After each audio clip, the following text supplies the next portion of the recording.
This story begins with a genius who was exceptionally skilled with a knife. The blade of his weapon would gleam in the light, and there was nothing that he could not cut through. Everything yielded to his blade. His knife technique was so refined that he could even slice through a droplet of water in a remarkable fashion. The knife master worked tirelessly, and his palms were rough with calluses. After dropping out of high school, he dedicated 20 years to the knife business, eventually becoming the best knife master in the country. In the present day, Table 3 was ready for another course. As more orders came in, there was a request for special tuna platters for tables 5 and 7. The customers cheered, praising how delicious it looked. They had heard about the chef's impressive knife skills, and they also added the VIP course to Table 4, thanking all the customers for dining with them. One of the customers noticed something unusual happening in the kitchen at the back. Even the other chefs stopped to watch as the talented chef stared intently at the fish before him, his expression serious. One of the other chefs told him that his phone was ringing. The talented chef, surprised, paused for a moment. His phone was supposed to be on vibrate, so it was strange to receive a notification from a game that he had already deleted. He wondered if something was wrong with his phone, but before he could think further, someone called him. The person on the other end informed him that there were customers waiting. However, the customer was to be told that the course they requested was unavailable. The chef clenched his fist. Yet, the customer stepped forward and told him not to lie, clearly seeing through the chef's words. Enter a sleazy-looking mafia boss, Mr. Sleaze, who had blonde hair and 2 bodyguards. He stepped in, saying he had come because he believed it was time for the chef to give him an answer. Mr. Sleaze claimed he had given the chef enough time to think it over. For someone who dealt with the same things daily, this decision should not be difficult. The mafia boss laughed, admitting his own ignorance. He realized that in situations like this, it was the one making the request who should make a gesture. He snapped his fingers, presenting a suitcase full of dollar bills. He assured the chef that he would not be disappointed. Mr. Sleaze offered an advance payment of $3 billion, as long as the job was done properly. Suddenly, there was a flurry of sharp slicing, and the talented chef moved with speed, making quick, clean cuts. He turned to the mafia boss, saying that this was a kitchen where cleanliness was a priority, and someone as filthy as the mafia boss had no place there. With a stern expression and disgust on his face, the chef told Mr. Sleaze to leave. The perfectly cut fish fell menacingly onto the floor before the mafia goons. They were all stunned by the chef's bold actions, but Mr. Sleaze wasn't about to back down so easily. He laughed, acknowledging that such skills were to be expected from a sword master. The blonde mafia boss remarked that the chef clearly wasn't someone who should be slicing fish in a place like this, and suggested he should hurry up and switch to a different profession. However, the talented chef simply grabbed his knife, causing the mafia goons to panic, fearing he might throw it at them. They quickly retreated, but Mr. Sleaze laughed again, declaring that he wouldn't give up so easily. He swore he'd return soon to make the chef's life miserable. He then told his goons to follow him as he left. The other chefs, visibly nervous, watched them go. Once the tension had passed, everyone returned to their work, and time continued to move on. As the day came to a close, and the sky began to darken, one of the chefs remarked that an advance payment of $3 billion was impressive. If it were him, he would have taken the deal right away, and he couldn't understand why his gifted colleague had refused. The chef who had refused took a slow puff from his cigarette and explained that he had spent his entire life slicing fish and knew nothing about dealing with gangsters. The other chef pointed out that the mafia only wanted to use the talented chef's reputation as the sword master and surely wouldn't make him do anything too dangerous, like taking someone's head off. The chef naively suggested that the mafia just needed him to scare people a little, take their money, and then use it to buy a house or open a shop. The other chef, however, insisted that his colleague deserved to live a better life. But the gifted chef just kept puffing away on his cigarette, saying he would turn down any fortune, no matter how big. At that point, the other chef noticed his colleague's phone buzzing repeatedly and asked if he was dating someone. It turned out, however, that the notifications were from a game. The chef then asked if his colleague was still playing the game Diaper Blessing, though he was surprised, since that game hadn't been played in ages. Suddenly, someone shouted out for Jubong, asking where everyone had gone without cleaning up. The other chef groaned, realizing their boss had arrived, and said he'd be leaving. The gifted chef continued to smoke, admitting that after his family went bankrupt when he was a kid, all he ever did was work. He had once wondered what it would be like to live as a real human, but had become too focused on just pushing forward. Finally, he groaned and fished his phone out of his pocket, wondering why it kept ringing. It was getting ridiculous. He half wondered if he had reinstalled the app while drunk and even considered deleting it again. It had been many years since the Demon King's invasion in the game, but as the chef absent-mindedly tapped the notification, he cursed when he opened the app. Music began to play, and the screen showed a girl with waterfall blue hair, smirking as the music grew louder. The flashy background music, just as the MC remembered, played loudly in his ears. He couldn't help but admit that the female characters in the game still looked just as beautiful as ever. However, something strange began happening with his phone. It started glitching. Suddenly, he was consumed by a blinding light, leaving him utterly confused by the bizarre occurrence. Meanwhile, the other chef stepped outside to call his colleague, informing him that their boss wanted to see him. To his surprise, the chef found that his colleague was nowhere to be found. All that remained was the glowing phone, still sitting there. The chef looked around, wondering where his colleague had gone. He briefly considered that his colleague had gone to the toilet, shrugged it off, and walked away, leaving the phone behind. Unbeknownst to him, the screen displayed a new message: transfer 100% complete. There is no backstory to this tale, only the image of two fingers reaching for a phone. The game that had distracted the MC was a typical pay-to-win mobile game with an auto-hunting system. The advertisement had claimed that the storyline was surprisingly worth checking out. It was a generic game, called Miracle Blessing, and the narrator mused that it didn't require much explanation. The game prompted the player to click on the screen, and the MC himself wondered why he had even bothered with it. The reason was simple: a blue-haired girl with golden eyes, smirking arrogantly on the screen. Beside her, another blue-haired character blushed shyly while a feisty-looking blonde girl with a smirk also stood there. Clearly, the MC had played this game because the appearance of the female characters appealed to him. However, the main character's unfortunate fate took a strange turn. Instead of becoming a playable character or even an NPC in the game, he found himself reborn into the body of a background character, someone whose role in the game was practically non-existent. The protagonist, now inside this new body, bitterly accepted the hand of fate that had placed him in such a position. The background character's name was Kong Jia-ma. As Kong Jia-ma walked through this strange new world, he accidentally bumped into another person. He was surprised to find himself brushing shoulders with a woman. Shocked, he stammered an apology, quickly explaining that it wasn't what it seemed. The young lady, equally flustered, assured him she was fine and apologized for the inconvenience. Thankfully, the world of Miracle Blessing was set in Korea, with familiar names, locations, and even the geography making it easier to adapt. The train speaker announced that the next stop was Mapu Mapu Station, and the MC noticed that, despite minor differences, everything seemed remarkably similar. Thanks to this familiarity, the MC quickly adjusted to his new life. For a year, he lived an ordinary teenage life, forgetting whether he was in reality or still trapped in the game. It was the life he had never experienced in his past, and he enjoyed it thoroughly, living a peaceful, ordinary existence that was all he ever wanted. However, his normal life came to an abrupt halt when he returned home one day to some devastating news. He called out that he was home and immediately heard someone call for his mother. Suddenly, a voice proclaimed that he was the pride and joy of the Seori Kong clan.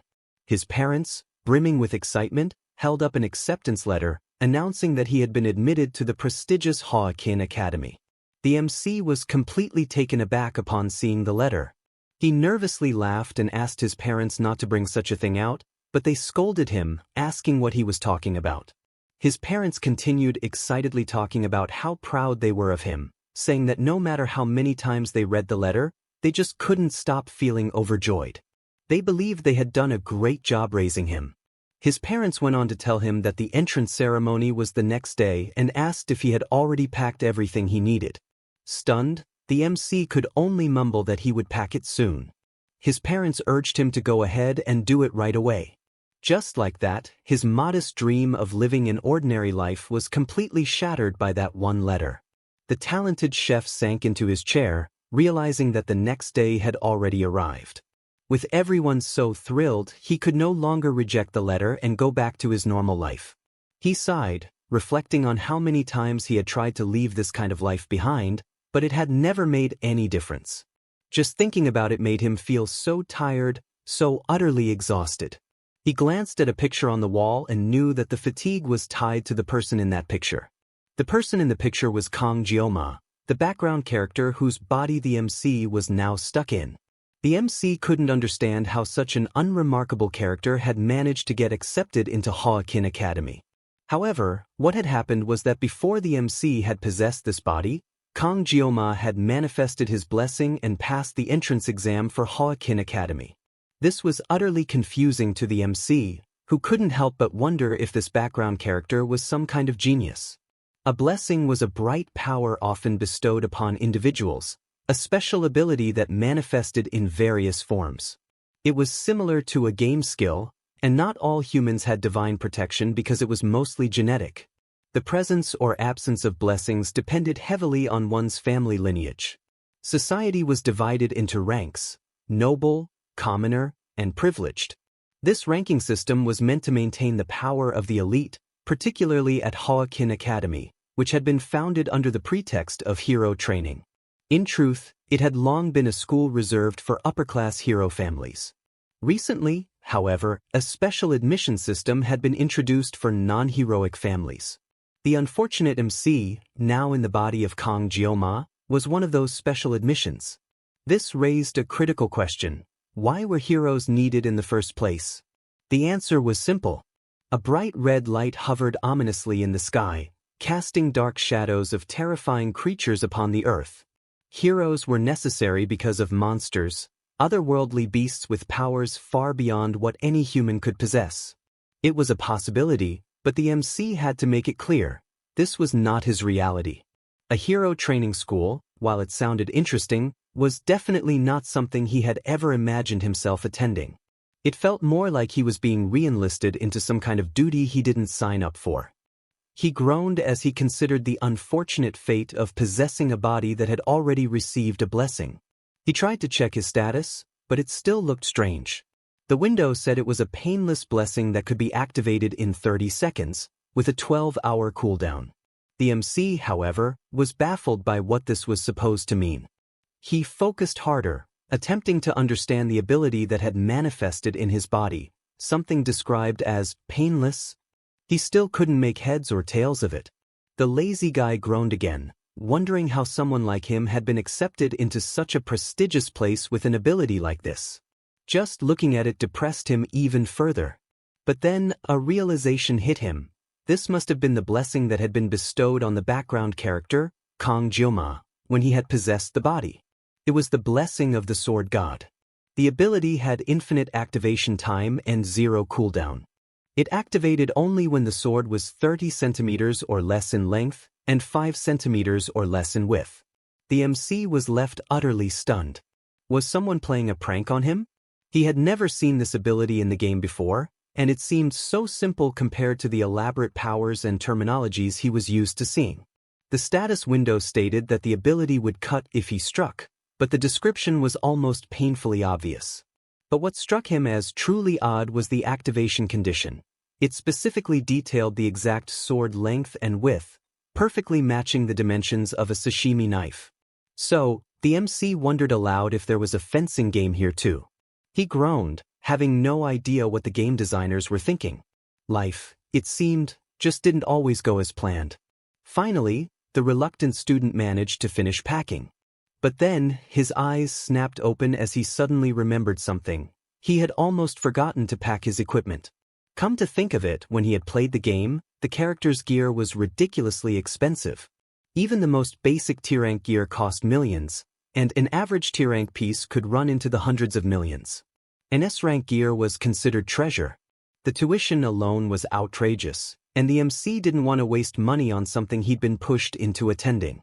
But as he looked at the entrance form, he saw a note that said if he didn't pack the right equipment, he would be marked on the first day. With a heavy sigh, he considered his options and decided to head to Daikso. Hands in his pockets, he stood up and walked out. He remembered his first teacher's habit of insisting that Japanese knives were worth over $100 each.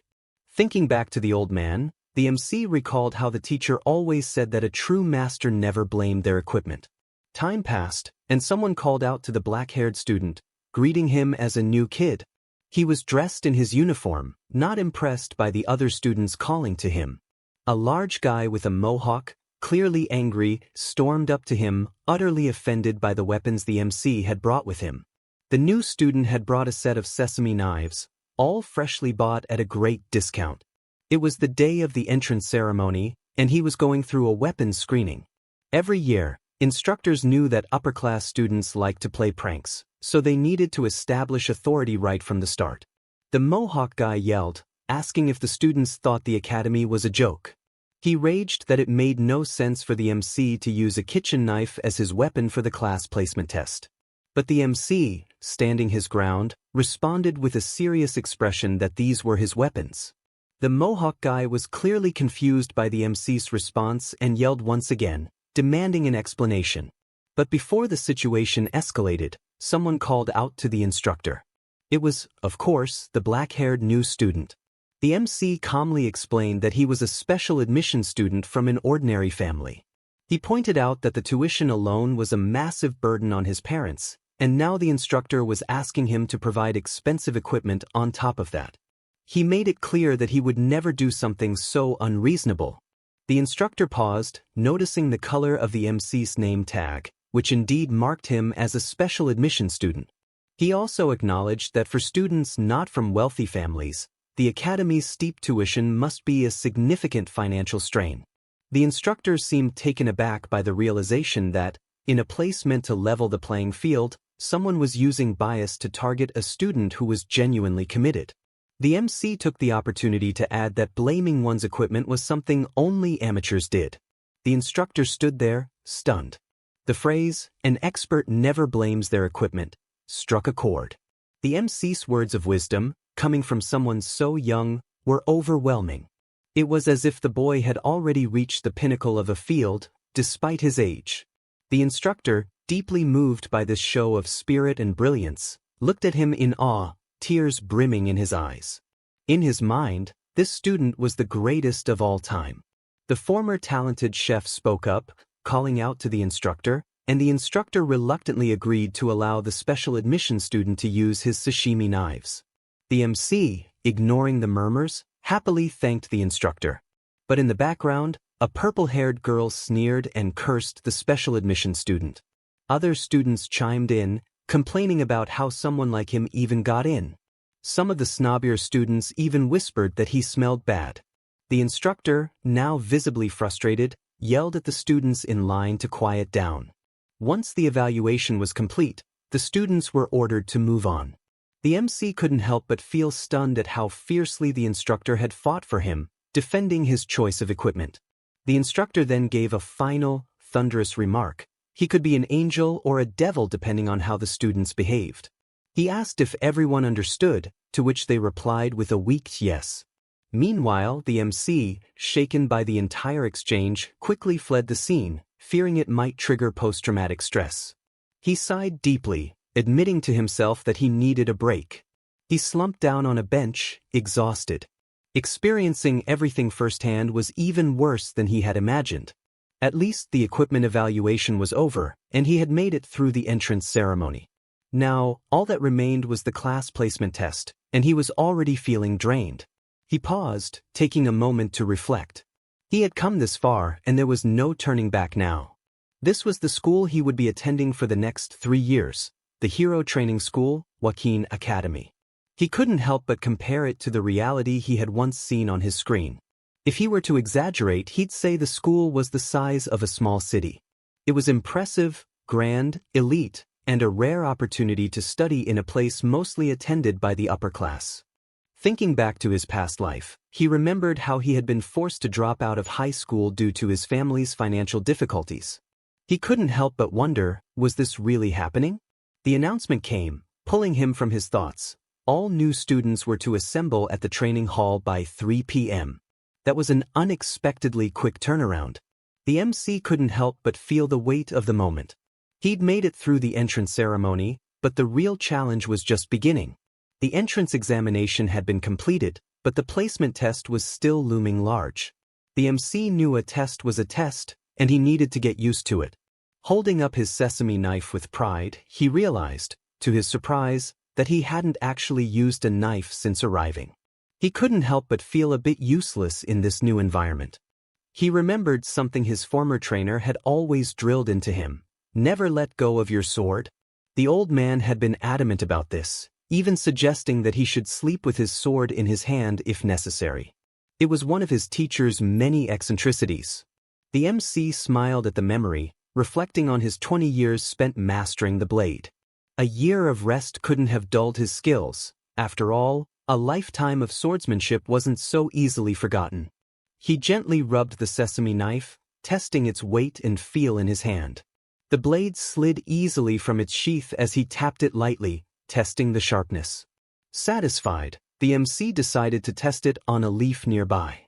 As he drew the knife, a strange charge seemed to pass through him. His hand tightened around the hilt, and he could feel his power resonating with the knife. Suddenly, the sword god's blessing activated, flooding his body with energy. There was a blinding flash followed by a sharp explosion, and the status window appeared, informing the MC that his physical level was too low to handle the power of his special skill. He was shocked. He had just drawn the knife. But the notification said that the level of his equipment was also too low to match his power. The status window then suggested a suppression to synchronize the equipment with the user. The MC was horrified.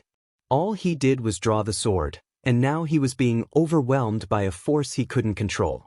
Level 1 activation complete, the system chirped, confirming that the sword god's blessing had indeed been activated. Panic surged through him as the power continued to build.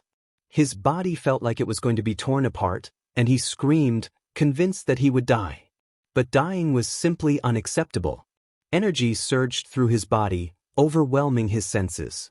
The blinding golden light intensified, and as the MC cried out in fear, everything around him shattered into fragments. His surroundings dissolved into an odd, distorted domain of red lines and space. The MC couldn't make sense of what was happening. He cursed under his breath, utterly confused as to how he had ended up here. His hand released the sashimi knife, and it fell to the ground with a soft clink. Suddenly, the cracks and red lines around him vanished, and the MC found himself back at the academy, as if nothing had happened. He stared at his surroundings, dazed and bewildered. He wasn't sure what had just occurred, but it felt like the world had been ripped apart and then pieced back together in an instant. Rubbing his head in pain, he groaned. The experience had left him with a headache, and he couldn't make sense of it. As he reflected, it became clear that his ability had indeed activated, but the sword god's blessing should not have caused such a violent and painful reaction. His painless blessing was supposed to cause only mild muscle soreness, not the intense pain and disorientation he had just endured. If every activation of this blessing felt like this, it was a power he might not even be able to use, let alone control. He stared at the fallen knife with deep disappointment. The tool that had once been his greatest ally now seemed like a cruel joke. Just as he was about to give in to his frustration, the announcement blared once again, calling all new students to assemble at the training hall immediately. The MC sighed deeply. The day was far from over, and the placement test awaited him. But for the moment, all he could do was shake his head in resignation, wondering how much more bizarre this new life could get. The MC stood there, staring at the knife in his hand, still feeling the lingering pain from his previous encounter with his ability. He wondered whether it was okay to even try to pick it up again. He knew he couldn't just leave it lying there. It was his knife after all, and it was too important to abandon. Still, the shock and pain from earlier made him hesitate. He told himself it was probably just a fluke. Maybe the power had reacted that way because it was the first time. With a deep breath, he forced himself to calm down and reached for the blade again. His hand trembled as he closed his fingers around the hilt. It's fine, he reassured himself. Just hold it steady. It'll be okay. But the moment he gripped the knife, the sparks flew again. His whole body jolted with electricity, and he screamed, letting go of the blade in shock. The sensation of being electrocuted by his own ability was too much to bear. The other students nearby turned to look at him in surprise, and a few snickered at his outburst. "What's his problem?" one of them muttered. The MC cursed under his breath, rubbing his hands as if trying to shake off the residual pain. Why was this happening?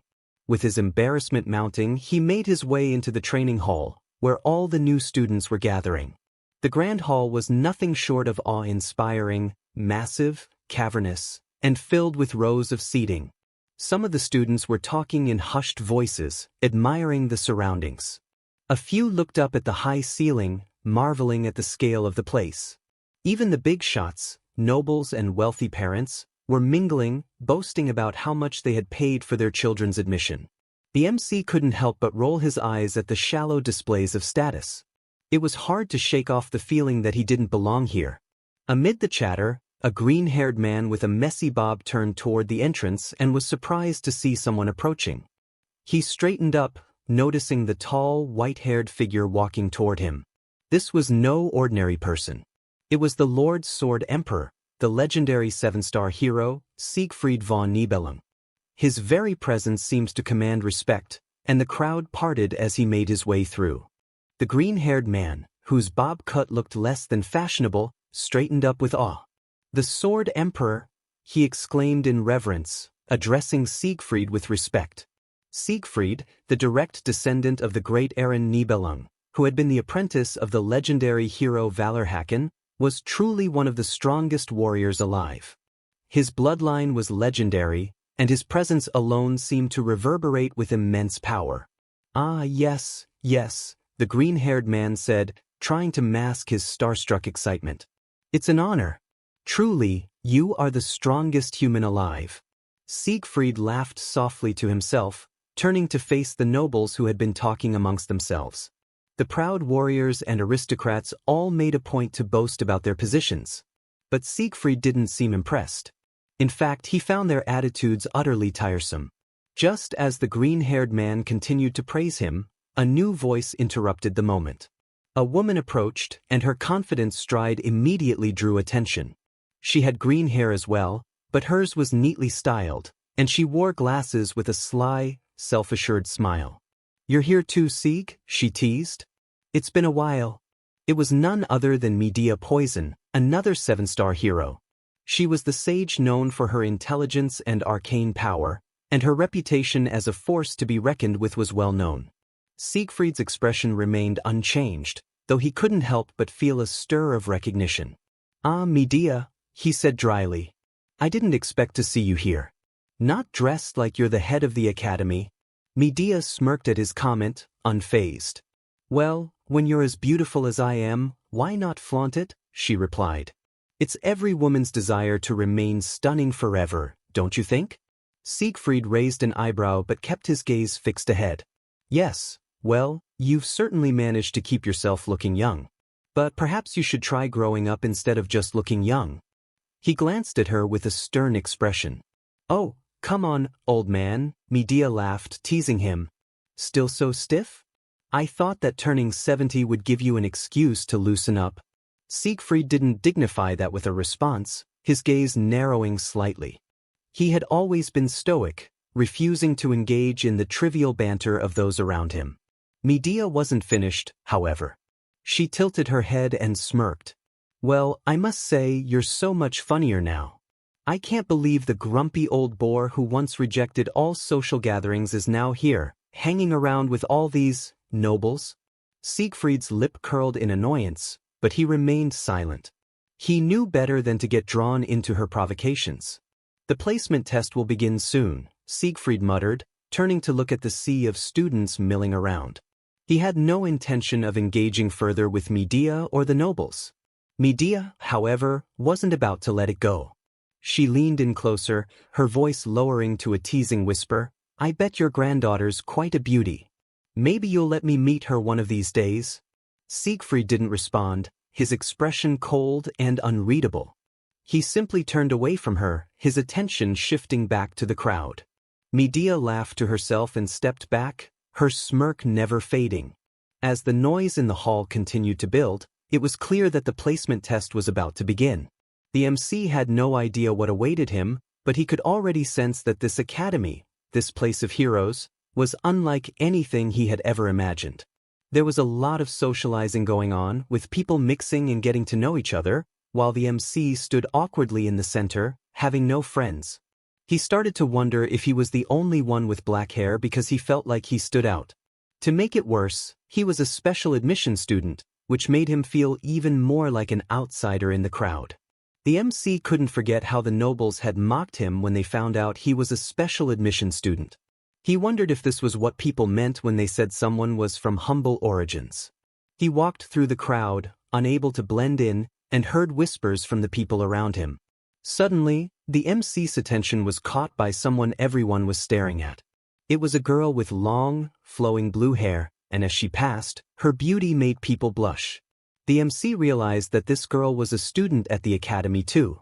Her name was ᴄᴏᴘᴘыឫ, the granddaughter of the Sword Emperor and the main heroine in the game. She was also the reason the MC had spent so much money on the game. As she walked, her shoes made a soft tapping sound, and everyone turned to look at her. Abel had long, soft blue hair and a strong, golden glare.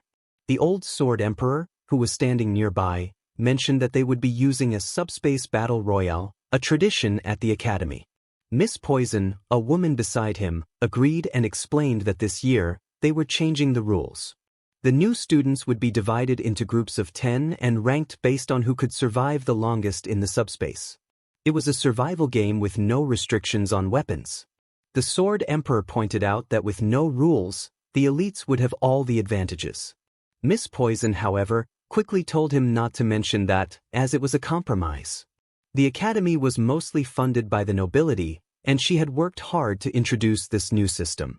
The old man asked her what she meant, and she explained that it was all about the special admission students, like the MC. The MC blushed when he saw Abel up close, realizing how beautiful she was in real life. Honestly, he had always thought of her as a character in a game, but now he could see her with his own eyes. The guys around her were already trying to talk to her, and if he didn't know better, the MC would have probably joined them. But since he had played the game, he knew something they didn't. ᴄᴏᴘᴘᴘᴘ was the main heroine, and she was connected to the protagonist of the game. For someone like him, a special admission student, it was impossible to be with someone like her. In the end, people who were beautiful always seemed to end up with other beautiful people. And since he was just a special admission student, the MC knew he didn't fit into that world. He wanted to avoid getting involved in all the noise and drama of school life. His goal was simple: to live a safe, normal, and secure life. He told himself that he would focus on finishing his studies, get a regular job, and lead a peaceful life without anything crazy happening. But then, his thoughts were interrupted when he saw something unexpected: a job opening for a hero. He sighed, thinking it was a joke. After all, he couldn't even use his own powers properly, and just holding the knife gave him the creeps. His body shuddered at the thought of it. He decided to leave the big responsibilities of saving the world to the main characters, while he focused on finding a more comfortable, low-risk job for himself. Then, the announcer's voice echoed through the academy, announcing the rules for the 783rd class assignment test at ᴄᴏᴘᴘ Academy. This year, the test would be a battle royale. The students would be ranked, with the top rank being Star, followed by Dragon for the second and third places. Ranks 4 to 7 would be Wolves, and ranks 8 to 10 would be Ordinary. Based on their performance, the students would be assigned to different classes. The ranking system would automatically calculate scores, and there was no time limit for the test. The MC quickly realized that the test was just like a game. The goal was to finish quickly and quietly without drawing too much attention, especially since he was trying to stay under the radar as an ordinary student. The spiritual occurrence device was activated, signaling the start of the exam. The announcer wished the students the blessing of the hero, and the MC focused, telling himself to avoid using his weapon if possible. Meanwhile, the review of Group 24 had just been completed. Some students from that group were groaning and even throwing up from the intensity of the battle they'd just faced. The results were announced, and Group 47's review was finished too. The top 2 students from that group were also revealed. Miss Poison turned to the Sword Emperor and mentioned that the new batch included his granddaughter, Abel, along with descendants from famous families like Chang Shao and Shao Gang. She pointed out that the results of the test were practically decided already, but the old man scolded her for saying that. However, Miss Poison couldn't help but laugh and point out how fast Abel had completed the test. In just 7 minutes and 14 seconds, Abel had already set an incredible record, even though she was only using a C-class weapon. She joked that the younger students were already acting like their elders. Abel's performance wasn't as impressive as her grandfather's, but it was still one of the top 10 fastest times in the Academy's history. The old man, the Sword Emperor, wasn't surprised, saying that it was only natural for a descendant of the ᴄᴏᴘᴘ family to perform so well. With the test winding down, he decided it was time for him to leave, since the other students came from lesser backgrounds. Miss Poison, noticing that one batch still hadn't completed their test, asked if the old man was leaving already. The Sword Emperor confirmed that he was, and told her he would see her next time. The beautiful lady wished the Sword Emperor farewell, saying she would see him in the afterlife. But just as she spoke, both the Sword Emperor and Miss Poison suddenly felt an overwhelming presence. They turned to each other in shock, and the people around them in the arena froze, staring in confusion. No one could understand what was happening. Miss Poison quickly asked the old man if he had felt it too. Even the Sword Emperor had to admit that it was unbelievable. There was a low murmur among the students in the auditorium as they all felt the strange, powerful presence. The old man was sure that there was nothing around the president's area that could cause such a sensation, but he knew what he had felt. Then, as if on cue, the presence returned, stronger and sharper than before. Both the Sword Emperor and Miss Poison were stunned. Suddenly, a bright, sharp light appeared in the sky, like a cut through the air. The two experienced mentors stood in silence, unable to process what was happening. A crack formed in the sky, shattering the blue and revealing a dark, starry space beyond. Something descended from above, falling with immense force, and landed on the ground with a loud bang. The crowd gasped in shock. It seemed as though people had just fallen from another dimension. They murmured to themselves, unsure of what they were witnessing. Then, there was another bright light in the sky. The old man glared at it, beads of sweat forming on his forehead. Something else shot down from the light, landing hard on the ground where the fallen students had landed. Miss Poison immediately called for the medical team and ordered them to check the vital signs of the new arrivals. She shouted for them to hurry. Meanwhile, the sashimi knife that had impaled itself in the floor still glowed with power and magic. The fallen student's face was reflected in the sharp edge of the knife. The outcome of the test was now completely uncertain. Someone screamed in panic, and curses filled the air. The MC had unfortunately ended up in the middle of a violent battle. Through bad luck, he had landed right in the middle of a brutal fight between two notorious students, the evil twins, Mao Jun and Mao Xin, from the Iron family. One twin was huge and used his size to mercilessly crush others, while the other sadistically taunted his beaten opponents, daring them to fight back. Despite their natural talent, the evil twins were incredibly violent and enjoyed toying with their victims. They had been playing with their opponents for over 30 minutes, and the unlucky MC had landed near them. Geometry Mao, one of the twins, glanced around and wondered if the MC looked so weak that they hadn't even noticed him yet. The smaller twin expressed disappointment towards his adversary and questioned why the student was lifeless. He discarded the student carelessly, muttering that the situation was dull. After a moment of contemplation, he began to count on his fingers, realizing something was amiss. He inquired of his darker-haired brother whether he had captured several students, who was nonchalantly pressing his boot against a student's neck. It was then that the fair-haired twin understood the gravity of the situation. The larger, darker-haired twin confessed to having apprehended nearly all the students, as he ground the one he had been tormenting beneath his heel. The fair-haired brother voiced his annoyance, pointing out that his sibling had already secured 4 victims. The darker-haired twin laughed, offered an apology, and gestured toward a girl with red hair, presenting her to his fair-haired counterpart. Upon realizing they were focused on her, the girl trembled, prompting the fair-haired brother to acknowledge his brother's efforts. ᴄᴏᴘᴘύʀɪԼ콴 swore he had been quicker, observing that their chosen victim was already in a state of panic and lacked the will to resist. The fair-haired brother approached the quaking girl with a mocking expression, grinning as he commented on her suitability for his preferences. He wickedly contemplated whether the sounds of her fear would please him, which made him increasingly agitated while the girl looked on in terror. Despite their brotherly bond, the darker-haired twin remarked that his sibling appeared rather perverse. The fair-haired twin flashed a sinister grin and taunted the trembling redhead, asking where he should begin tearing her apart. Unable to bear it any longer, the MC shouted at them, cursing and calling them fatherless jerks. The twins turned toward him as he yelled that, even in a place like this, there was no excuse for such cruelty, and only psychopaths would contemplate the kind of evil they were planning. Despite his reluctance, ᴄᴏᴘᴘύʀɪԼ뾱 instinctively stepped in, though it was the last thing he wanted to do. The twins were taken aback by the appearance of another person, and the dark-haired twin sneered, pointing out that ᴄᴏᴘᴘύʀɪЛ뾱 was merely a special student, someone from a low-class background. Both twins grinned wickedly upon realizing the situation. The fair-haired twin stepped forward, declaring he would quickly take his new opponent's head. His dark-haired counterpart agreed, adding that since the MC had insulted them, he wanted his opponent's tongue as a trophy. The cowardly protagonist panicked, realizing he was in deep trouble.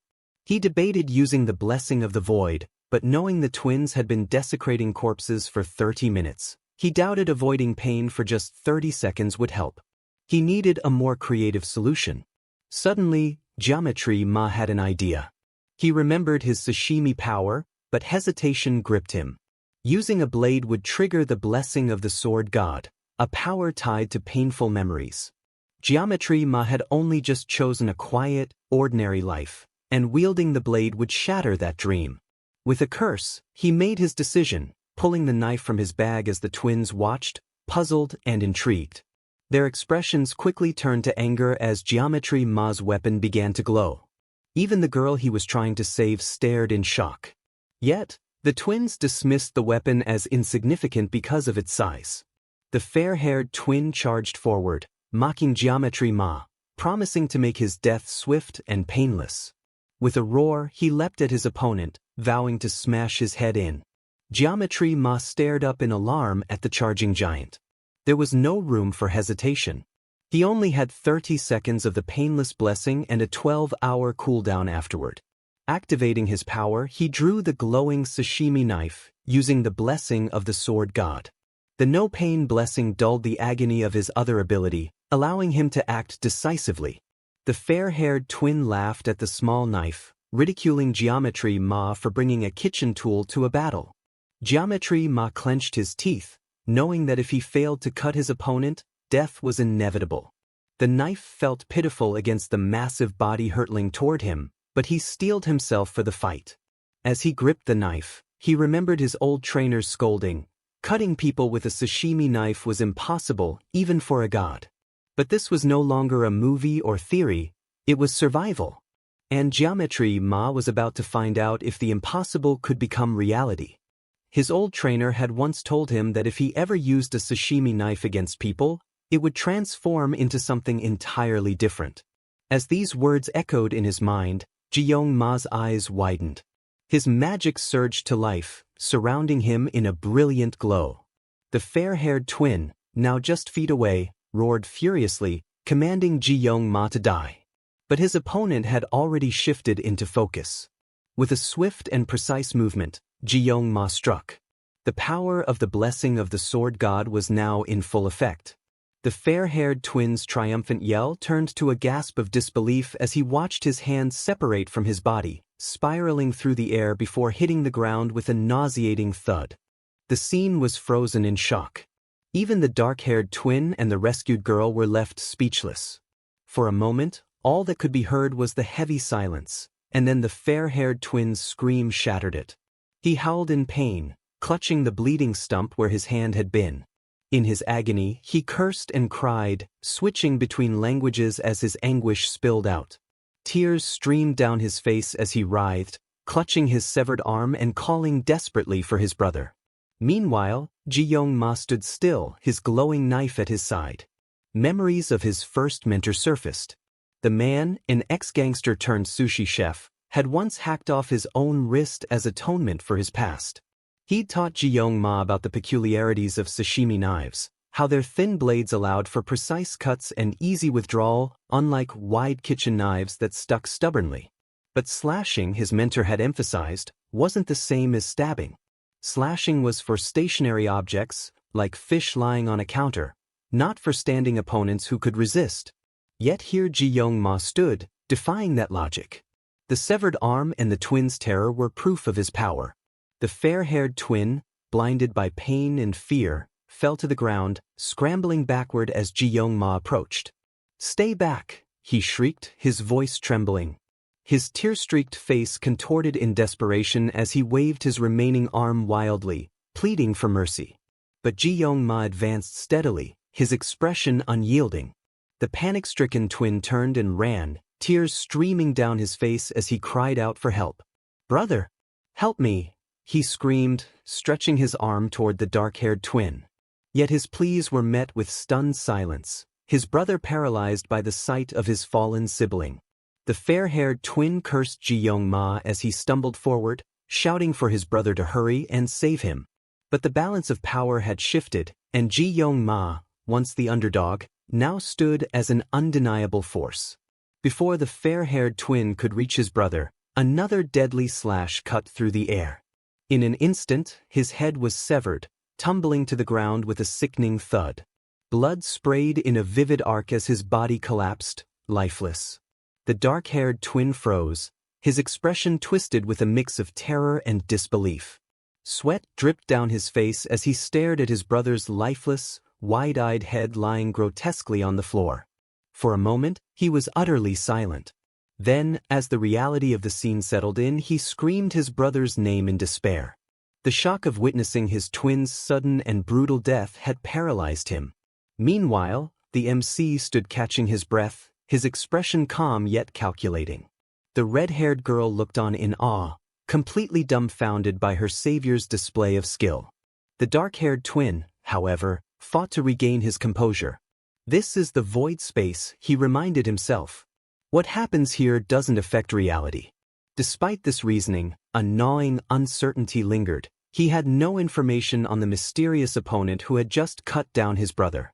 To the dark-haired twin, the attack seemed unrefined, like someone awkwardly wielding a knife against a human for the first time. Yet, the result was undeniable.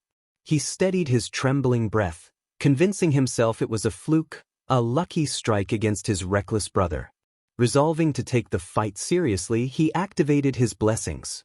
With grim determination, the dark-haired twin fixed his fallen brother's mechanical hand to his own, using the blessing of resolution, defense, and amplification alongside the blessing of intervention, which enhanced his jumping ability by 200%. His fists crackled with spiritual energy as he unleashed the combined might of his enhancements, grinning wickedly. "These are rank benefits even the gods cannot fathom," he declared. He sneered at ᴄᴏᴘᴘ. "Whatever magical knife you have, even an S-rank weapon can't pierce my fists of power." Confident in his superiority, he charged forward, fists blazing. As he lunged, he mocked the MC for standing idle, asking if he was mumbling some kind of last will. Unbeknownst to him, ᴄᴏᴘᴘ was silently counting down. 7, 6, 5. The dark-haired twin's grin faltered as confusion crept in.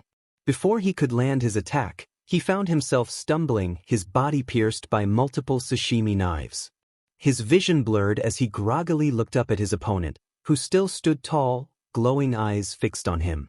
The countdown continued, for 3, 2. Unable to comprehend how he'd been defeated, the dark-haired twin collapsed, his consciousness fading as he thought of nothing but black. ᴄᴏᴘᴘ's countdown reached 0, and the status window flashed a grim message. The blessing of immunity had ended. A surge of pain overtook his body as the strength of his own power turned against him. He cried out in agony, his form trembling like a black ghost in the void. When ᴄᴏᴘᴘ finally opened his eyes, he found himself staring at an unfamiliar ceiling.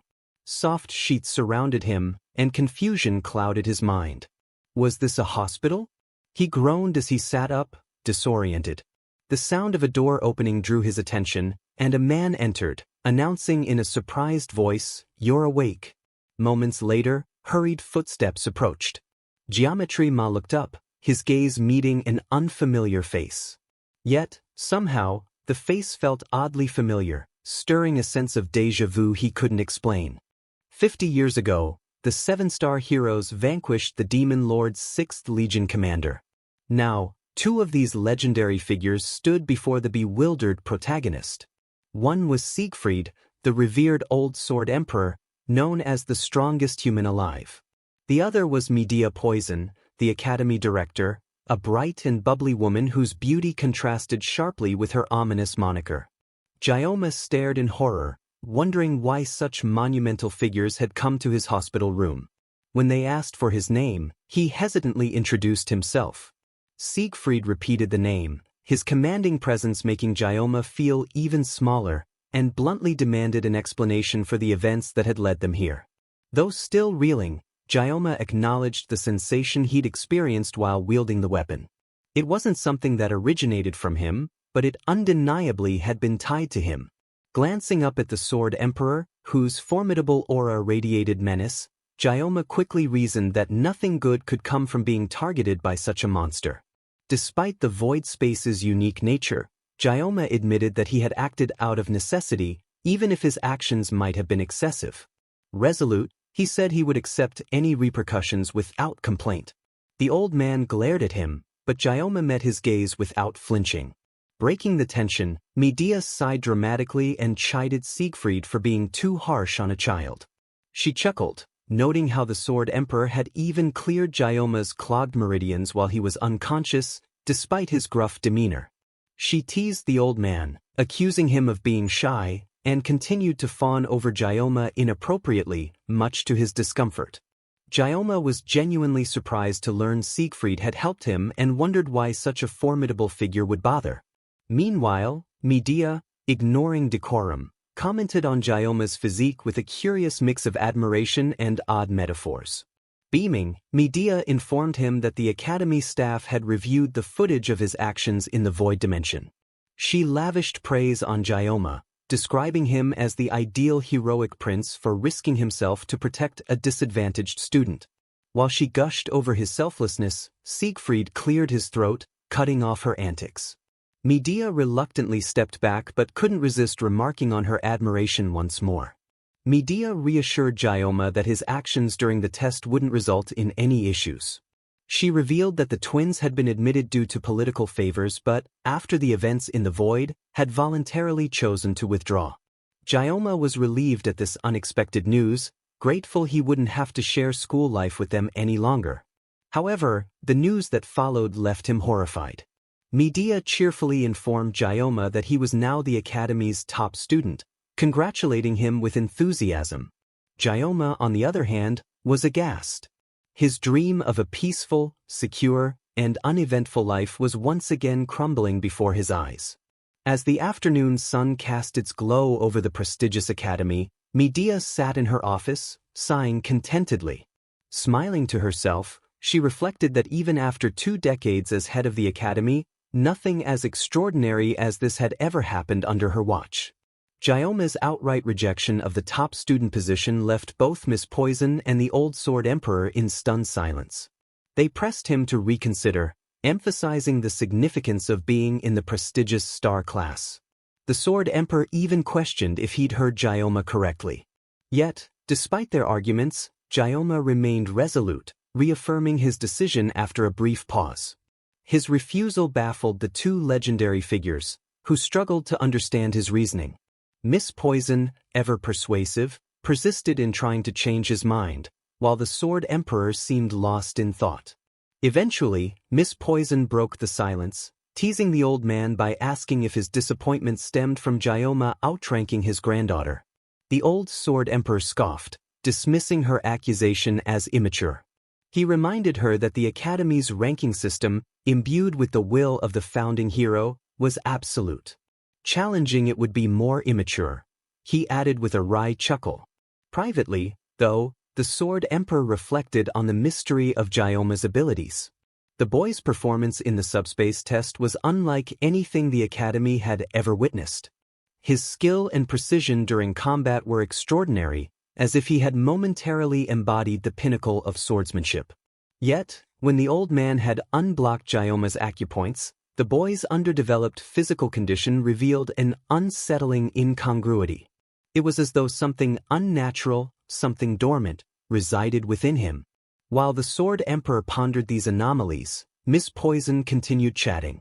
She praised ᴄᴏᴘ's actions during the test, marveling at his ability to dispatch opponents to protect a woman in danger. Her admiration turned to self-reflection as she joked about her own inability to pull off such feats, even in her prime. Sensing the old man's distraction, she playfully pressed him. "What are you thinking, Siegfried? And don't hold back, let that fancy, smart mouth of yours say it out loud." The Sword Emperor, amused and perhaps mischievous, set his cup down. A dangerous smirk crossed his face as he began to utter words that bore an uncomfortable resemblance to a derogatory term. Miss Poison's expression darkened, and the liquid in her cup rippled ominously, signaling her fury. Meanwhile, ᴄᴏᴘ had moved on, climbing the stairs of a building with brown walls and staircases. His eyes settled on a signboard marked Wolf Class. This was the compromise he had managed to negotiate, a position he could tolerate, though not his original preference. He had hoped to be placed in the Tiger Class, but this outcome was a step toward the peaceful life he yearned for. Standing there, ᴄᴏᴘ gazed at the sign, reflecting on the strange series of events that had brought him here. Even now, his journey felt like a series of compromises and unexpected turns. Yet, for all the chaos surrounding him, the boy remained steadfast in his quiet determination to carve out a life of his own choosing, even if it meant navigating a world where legends and power constantly loomed over him. ᴄᴏᴘ's argument to join the Tiger Class had been shut down by the Academy director, Medea Poison, who insisted that the top student couldn't be placed in such a lower-tier class. Despite ᴄᴏᴘ's protests about fairness, Medea explained that it wasn't about capability but about avoiding unnecessary friction with the Academy's elders, who would undoubtedly object. Reluctantly, ᴄᴏᴘ settled for Wolf Class, a compromise that would allow him to stay under the radar and pursue the peaceful, low-key life he desired. Walking into the Wolf Class, ᴄᴏᴘ's hopes for tranquility were immediately challenged. The door slammed loudly behind him, drawing all eyes to his arrival. The students looked him over with bored expressions, their gazes lingering on the special green badge on his chest, a clear marker of his lower-class status. Their mocking laughter filled the room as they made snide remarks, but ᴄᴏᴘ, unfazed, moved further into the room, thankful that they didn't seem interested in engaging with him beyond the initial ridicule. As ᴄᴏᴘ found a seat and began to settle in, he noticed a familiar face nearby. It was the red-haired girl he had inadvertently saved during the subspace test against the twins. She approached him hesitantly, thanking him profusely for his help. ᴄᴏᴘ stared at her in silence for a moment, trying to recall the details of her involvement. Once he did, he smiled politely, dismissing her thanks with a casual, "Anyone would have done the same in that situation." The redhead, introducing herself as Chloe, continued to express her gratitude. ᴄᴏᴘ felt awkward, knowing his actions had been more about self-preservation than heroism. Still, he decided to reciprocate her politeness and introduced himself in turn. As they exchanged pleasantries, ᴄᴏᴘ tried to place her in the context of the game's narrative but couldn't remember encountering her before. Her presence puzzled him. She didn't seem to align with the main storyline or its key characters. Maybe she's just a support character, ᴄᴏᴘ mused to himself, concluding that Chloe's role might be minor, just like the one he aimed to play. Before their conversation could go any further, Chloe hesitantly mentioned that she had a favor to ask. ᴄᴏᴘ was curious, but their exchange was cut short by the arrival of the Wolf Class instructor. Chloe quickly returned to her seat as the instructor strode into the room, his commanding presence silencing the students. The instructor, Lee Won-bin, wasted no time introducing himself. Slamming a heavy book onto the desk, he congratulated the new students for earning their place in the academy. He reminded them of their duty to uphold the legacy of Valor Joaquin, the academy's founding hero, and the pride that came with being chosen to train here. Lee Wonbin's stern demeanor left no room for levity. After his introduction, he announced that the day's first lesson would begin with basic physical exercises, emphasizing that a strong foundation was essential for any student hoping to rise through the ranks. Gyoma sighed inwardly. Physical exertion was the last thing he wanted, but he resigned himself to the task, knowing he couldn't afford to draw attention by slacking off on the first day. As the class prepared for their exercises, Gyoma glanced at Chloe, who gave him a small smile of encouragement. He returned it with a faint nod, silently vowing to navigate this new chapter of his life with as much caution and discretion as possible. Little did he know, the path ahead would be far from the peaceful, uneventful journey he envisioned. The instructor grinned and told the students to change into their workout gear and meet at the training area in 30 minutes. One student raised his hand, asking what the training routine would be. The instructor replied that it was simple. They would do 100 push-ups, 100 sit-ups, and 100 squats. After that, they were to run 10 laps around the training area. If there were no questions, they should change and head over.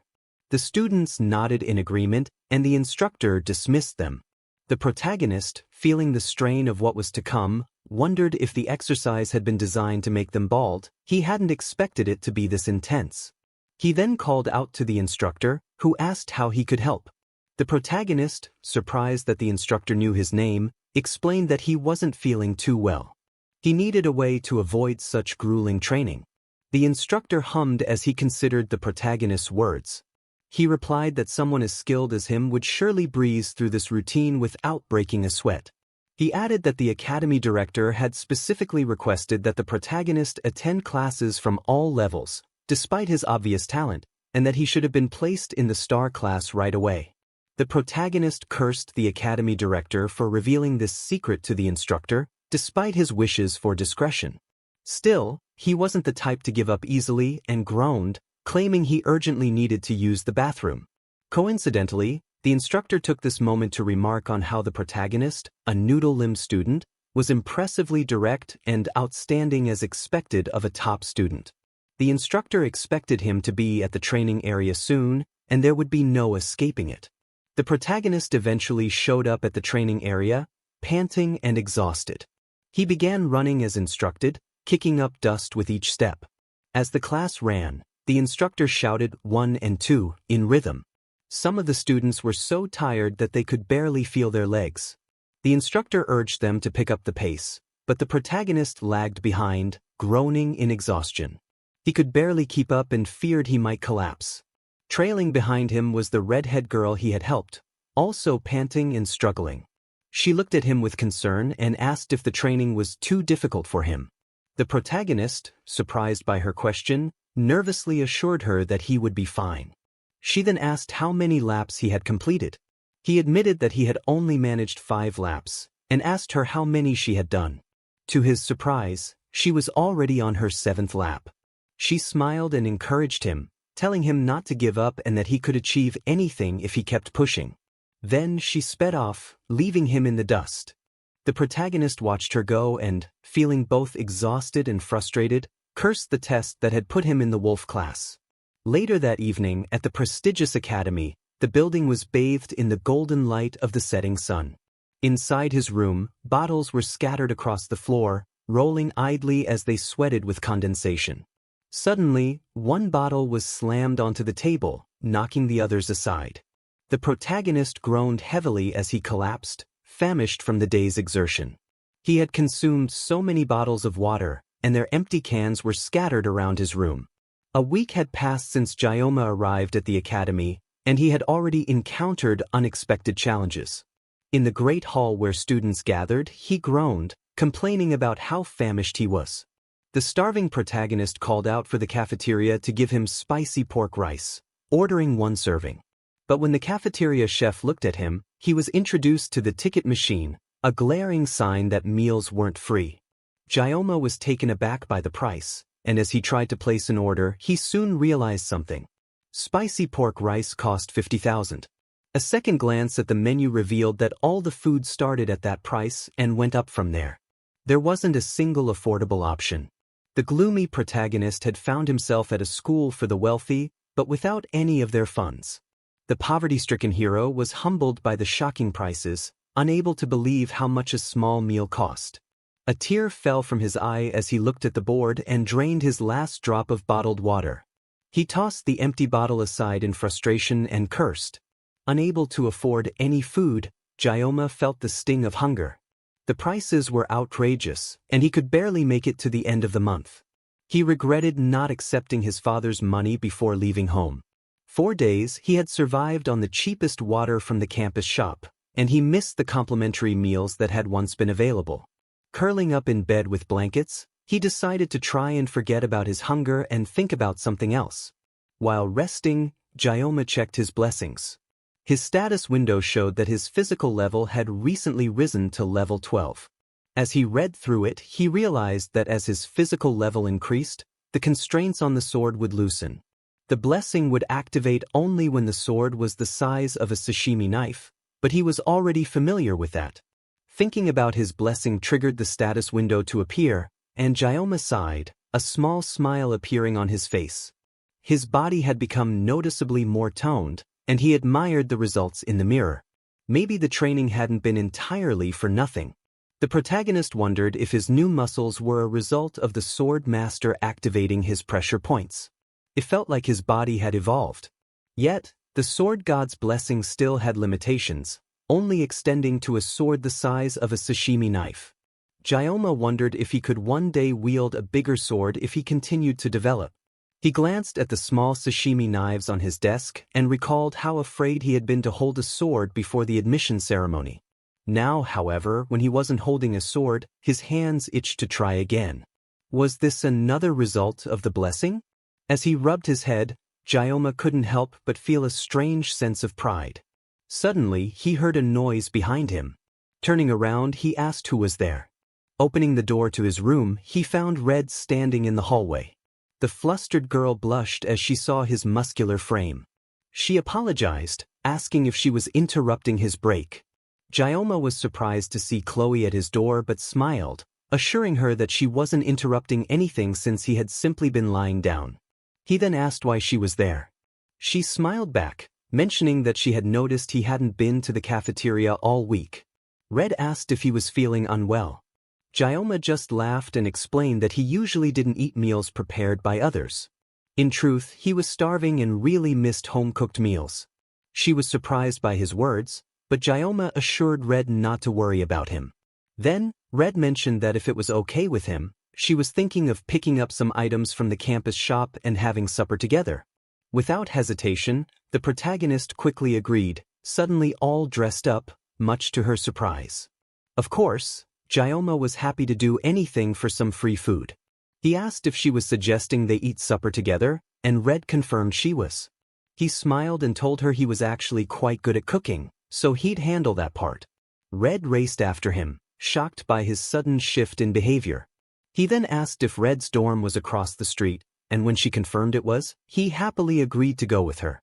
Later that night, the two shared a hearty meal, and Red gasped in surprise, saying how delicious it was. ᴄᴏᴘ smiled, pleased to hear that.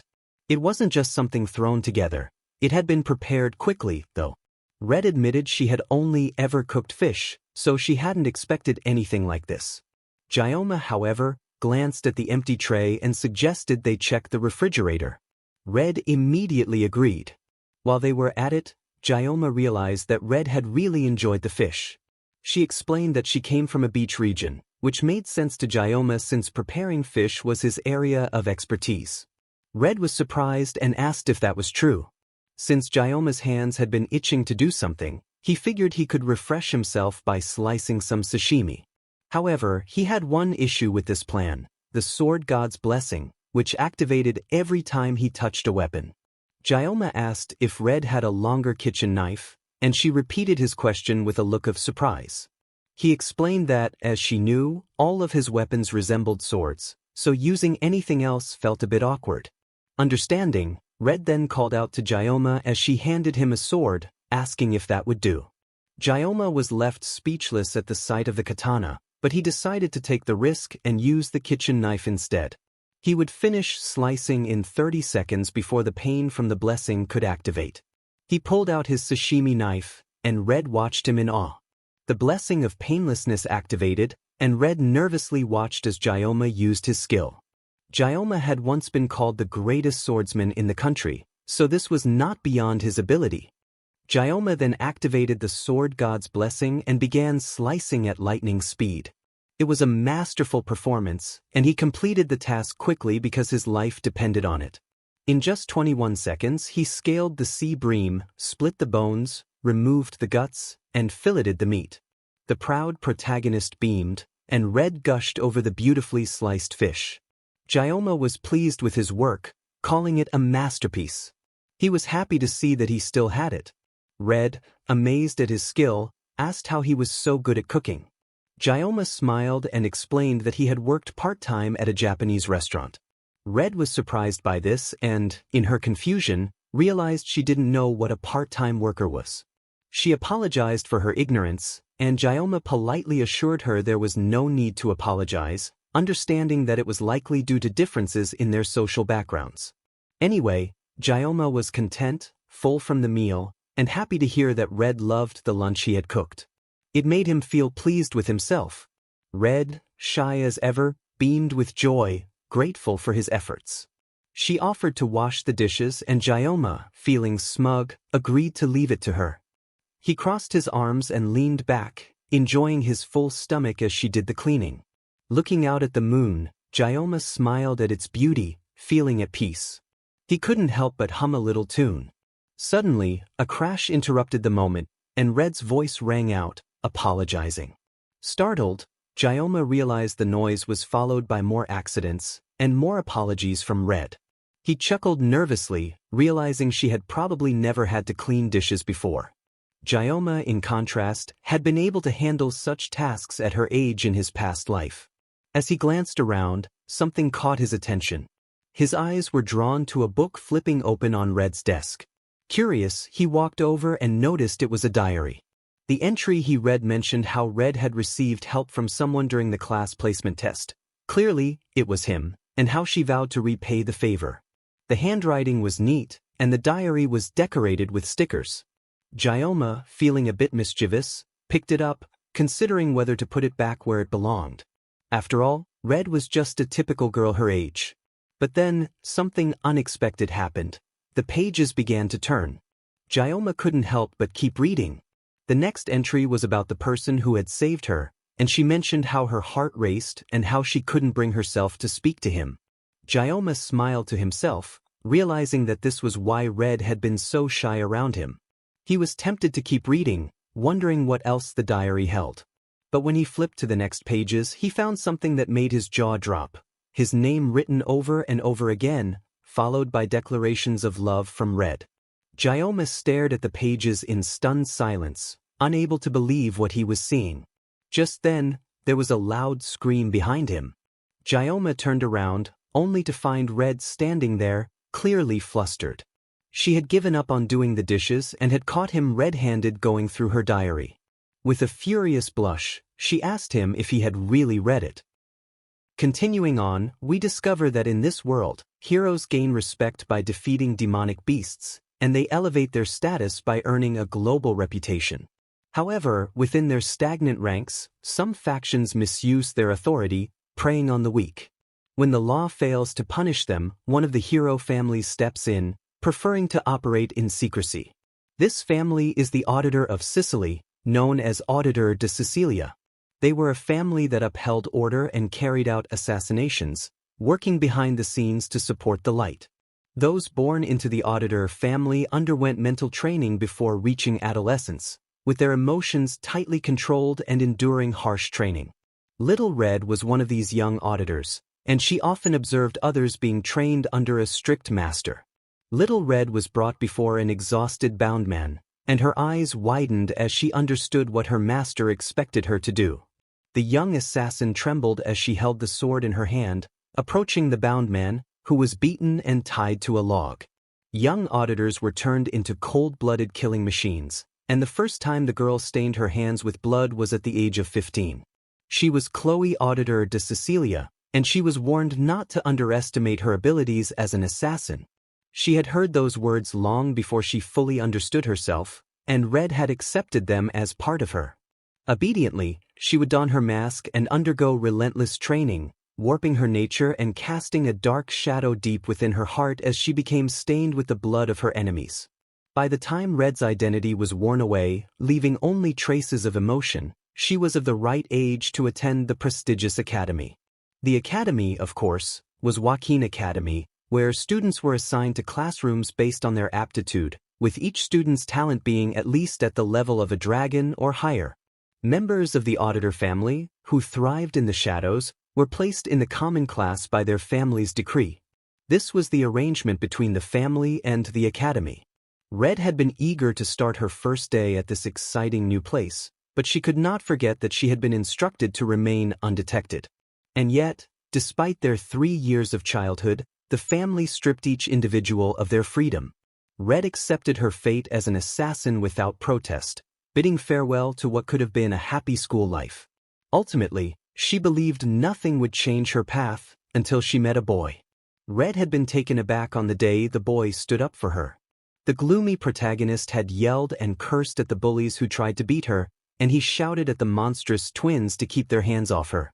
Even though death in the subspace battle royale was simulated, it didn't mean there was no fear of facing death for the first time. However, Red had been shocked when a boy emerged from hiding. She had been prepared to quietly accept death and her predetermined fate, having long given up on futile struggles. She had been trained to do so and had always acted accordingly. Ultimately, she believed nothing could divert her from her path, not even seeing the ugly bully charging at the boy who tried to defend her. After all, it was her destiny to remain in the shadows as a proper little auditor. At least, that was how Red had perceived it. It was as if the sun had pierced through dark clouds in a mind battered by cold winds, and her eyes widened as a fiery sensation washed over her.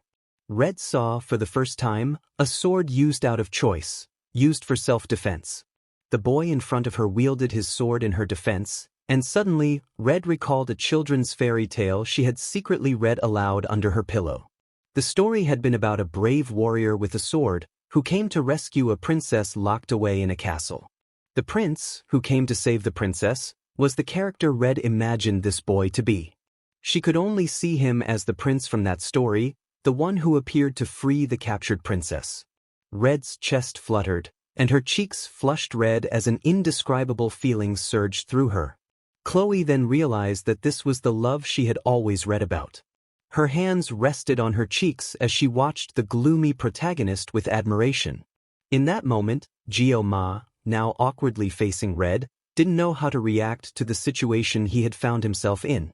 No matter how he saw it, she had definitely seen him go through her diary, and she was furious about it, her dangerous aura evident. The gloomy protagonist nervously tried to laugh it off, but the awkward silence between them grew heavy in the air. The idiot realized he had messed up and was in deep trouble. He panicked, wondering why everything had gone so wrong so quickly. They had been having a great time just moments ago, and the gloomy protagonist wondered if that was the first time he had experienced the pure emotions of a teenage girl. He then wondered if it had started the moment he foolishly followed her around because she had been feeding him. ᴄᴏᴘᴘ gulped, trying to play it cool by commenting on how beautiful the moon was that night. He continued, saying how the supper she had made him was the best meal he'd had in a long time. Then, ᴄᴏᴘᴘ cheerfully said he would see her tomorrow, as though there would even be a tomorrow. But then, Red suddenly asked him if he had seen it. He decided to play dumb, asking what she meant by her question. However, she removed her soapy gloves and asked again if he had seen it. He glanced at the table, noticing something else. Then the MC laughed, asking if Red was referring to the reference book. He continued, mentioning how much effort she had put into studying, but she darkly corrected him, saying she meant the diary. ᴄᴏᴘᴘ wondered if the girl had eyes on the back of her head, as he couldn't understand how she had seen him checking it out. Now, Red had abandoned her formal tone and was speaking more casually. He was panicking internally. Red seemed like a completely different person now, and the gloomy protagonist quickly stated that he hadn't seen it. Red asked if he truly hadn't seen it, and he had already insisted that he hadn't. The girl told him not to lie, and he finally caved, admitting he had seen it. She fell silent, and he did as well.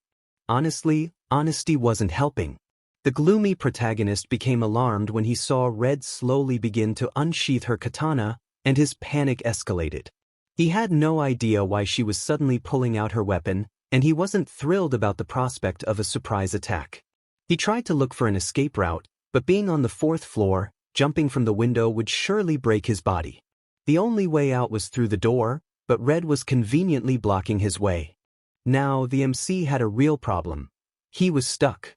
Then he heard Red ask what he was talking about, since he had been mumbling to himself, and a chill went through him as she scraped the tip of her blade against the ground. Red walked toward ᴄᴏᴘᴘ menacingly, and he shivered as he realized she was really coming for him. The idiot protagonist tried to gaslight himself, thinking perhaps the girl wasn't feeling well, which was why she had suddenly turned menacing. He had some knowledge of how to handle such situations and recognized the unmoving pupils and the dark crimson tint in her eyes. Yes, he was now certain that what he was facing was a Yandra girl. It made sense, given her sudden shift from a bubbly, puppy-like personality to a fierce tone and attitude. He was shocked to encounter someone with a dual personality this early in the game. Managing a Yandra personality alone was already difficult, but adding dual personality disorder made things even worse. It seemed the change in personality had been triggered by him opening the diary. He realized this situation could be very dangerous, and he was sure she would pursue him until the day he died. To secure his future safety, he knew he had to take the initiative immediately. However, the atmosphere in the room was even more intense than the Mao brothers, and it was downright wicked. Gosh, living at the academy was proving far more difficult than he had ever expected. First, he had to figure out how to escape this predicament, and he had little time left because Red's dangerous approach was closing in quickly on her home turf. ᴄᴏᴘᴘ calculated his situation. He had only 9 seconds left on his no-pain ability. The sashimi knife was still in his room, but the kitchen knife from earlier was on the counter. If he made a move toward it, Red would certainly intercept him, and there was no way he'd escape unscathed. Red's eyes were deadly, honed for a kill, and she was preparing to strike. The situation was urgent, and the gloomy protagonist knew he had to act fast. In his scramble to dodge, ᴄᴏᴘᴘ bumped into a desk, but then something on the desk caught his eye, a temporary weapon. It was a box cutter, the kind used to slice open packages. It wasn't ideal, but it was better than nothing. Red was charging at him, sword drawn and eyes blazing with intent to kill. The protagonist grabbed the knife cutter, cursing under his breath because he would have preferred to talk his way out of this. Unfortunately, there was no longer time for that. He pulled the small weapon free, and the status window popped up, notifying him that his resourcefulness had increased, raising his mental resilience. His words and actions temporarily gained intimidation, and the system began adjusting to suit the user with restraint. With the blessing of the Sword of God activated, ᴄᴏᴘᴘ steadied himself and prepared to fight. His wish for the sword's blessing echoed in his mind, wishing for just a little more luck as he faced the deadly Yandra assassin. Red's eyes widened as she came toward him, but the protagonist, with his small weapon in hand, stood his ground. Desperate to gain an advantage, he called out to Red, pointing out how long her hair had grown. Red's eyes flashed with confusion, but before she could react, he added in a menacing tone, "I'll chop it for you." With that, he moved forward, executing precise, beautiful strikes with the box cutter. To her surprise, Red found herself waking up in a bed, groggy and disoriented. She gently placed a hand on her head as she groaned, trying to piece together what had happened. Looking around, she noticed that the gloomy protagonist was nowhere in sight. She called out for him, her voice sheepish and shy. The last thing she remembered was seeing him washing dishes while looking out the window, and she couldn't help but blush when she'd stolen a glance at him. Then, it all came rushing back to her. She gasped and quickly threw the sheets aside, her mind suddenly racing as she remembered her katana. She had to find it, quickly. Glancing over to her bedside desk, she was relieved to see that her sword was still propped up there. It was a strange comfort, as she often lost consciousness when holding her katana, so finding it in place was just another familiar part of the strange, chaotic days she spent. Red's mind was a whirl of thoughts as her grandfather's voice echoed in her head, praising her for a job well done. Confused, She frantically tried to piece together what had happened and why his words were resurfacing now. Her inner voice urged her to calm down and not worry. After all, she had been trained never to deny her talents as an assassin. Looking at her katana once more, Red felt a sense of realization slowly creeping in. She leapt onto her bed, burying her face in the pillow, calling herself a fool and an idiot. The truth hit her like a ton of bricks. She had passed out in the middle of a crucial moment. Mortified, she tried to reconcile her actions and the consequences of her lapse in control.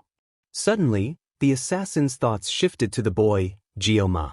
She panicked, her mind racing as she whispered his name over and over, wondering if she had said or done something wrong when her memory had failed her.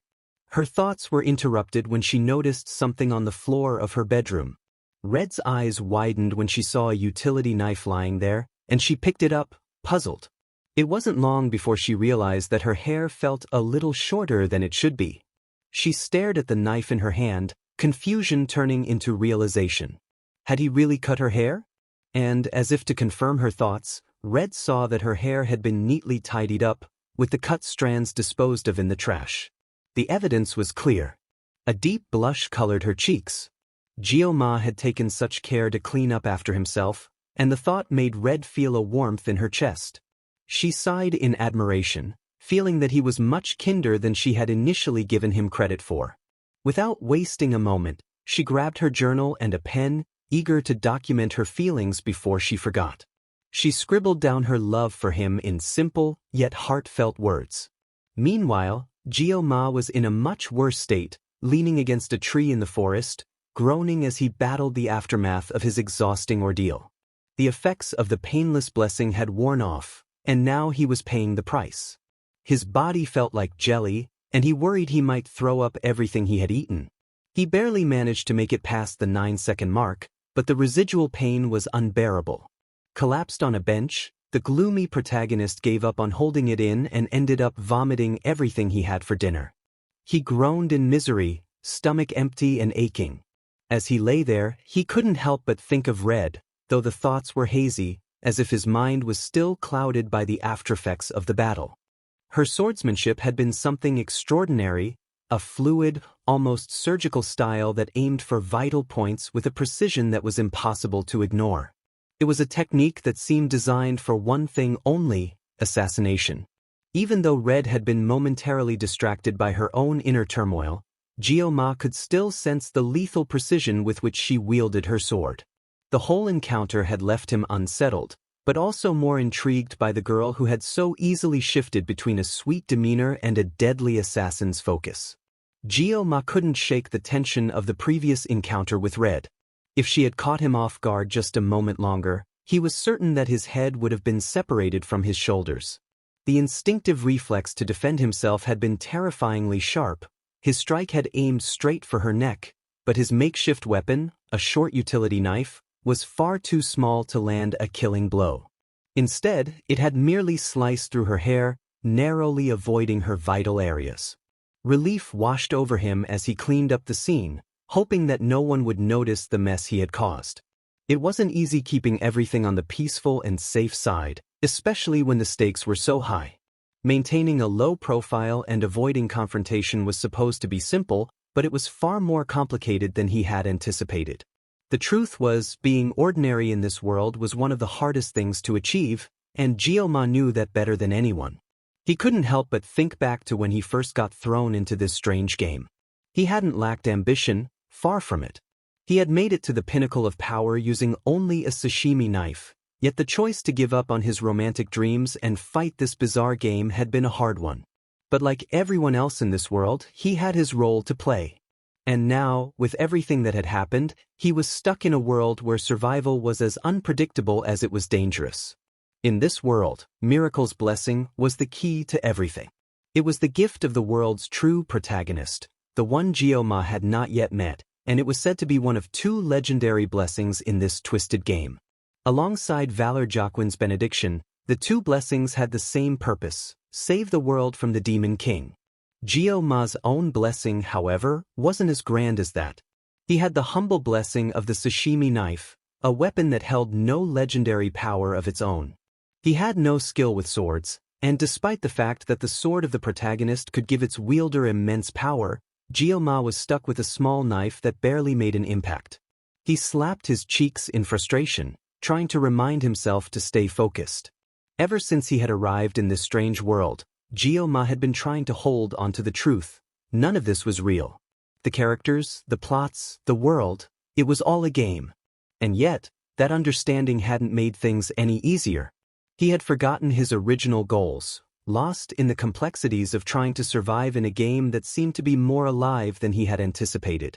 But despite all the chaos, he couldn't help but wonder, was there even one ordinary person in this world? He had long given up trying to figure out who the true protagonists were or how the story would unfold. All he knew was how to survive, and that was enough for him, for now. A week had passed since he started studying at the academy, and based on the game's storyline, it was about that time that the real protagonists should have manifested their divine blessing. They were likely late for their registration, and the story was progressing. ᴄᴏᴘᴘ remembered the plot well enough, but not the ending. He regretted having stopped playing the game midway. It might have been helpful to know more, but at least he knew the general outline. He had no desire to get caught up in the game's official plot, but if he stuck to it, he might have a chance of preserving his quiet, peaceful life. However, he knew that things were about to take a darker turn. From the second semester of the third year onward, the story took a tragic twist. The demonic tribe, having sensed the birth of the hero, would begin making their moves.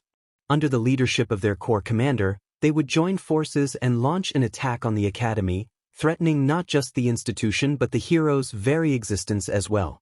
The peaceful days ᴄᴏᴘᴘ hoped for were quickly slipping away. The conflict intensifies, eventually escalating into a full-scale war between demons and humans, with the hero caught in the middle. This development pushed the story into familiar, cliched territory, and ᴄᴏᴘᴘ remembered how irritated he had been by the sudden plot twist when he had still been playing the game. He had longed for the enjoyable aspects of adolescence that he never got to experience. ᴄᴏᴘᴘ had been taken aback by the strange turn of events, wondering if all the characters were going to meet their end, with the situation rapidly deteriorating. Eventually, he deleted the game. However, what truly disturbed him was that this horrific war was happening in the very world he now found himself trapped in. The idea of war felt like a nightmare, and ᴄᴏᴘᴘ couldn't shake the fear that he might not survive if it broke out. Despite this, ᴄᴏᴘᴘ refused to accept such a grim fate. There were still 3 years before the war was supposed to begin, and he knew he needed to set a practical goal rather than cling to a fantasy. ᴄᴏᴘᴘ was determined not to face death quietly and resolved to grow stronger in order to survive. In his mind, most game storylines ended with a happy resolution, and he was confident the protagonist would eventually save the world. So, all he needed to do was build enough strength to defend himself. He refused to live with the fragility of fate, knowing he could perish at any moment when the war came. Determined to survive, ᴄᴏᴘᴘ set out to train himself in secret. He knew standing out too much could lead to him being summoned to fight evil forces, something he wanted to avoid at all costs. Moreover, he realized he would need to limit the use of his sword god blessing. The sashimi knife, which ᴄᴏᴘᴘ had been using out of necessity, was starting to strain his body, and the physical toll was becoming evident. However, with the sword god's blessing, he could cut down his enemies in a single strike. He checked his status window again to review the abilities he had unlocked but found that some conditions still hadn't been met. Geometry Ma had mentioned that his performance was solid, but ᴄᴏᴘᴘ was puzzled by the amount of new content.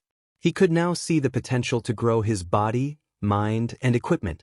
The numbers on his status window seemed to represent levels, but then he noticed something labeled assimilation rate at 1.5%.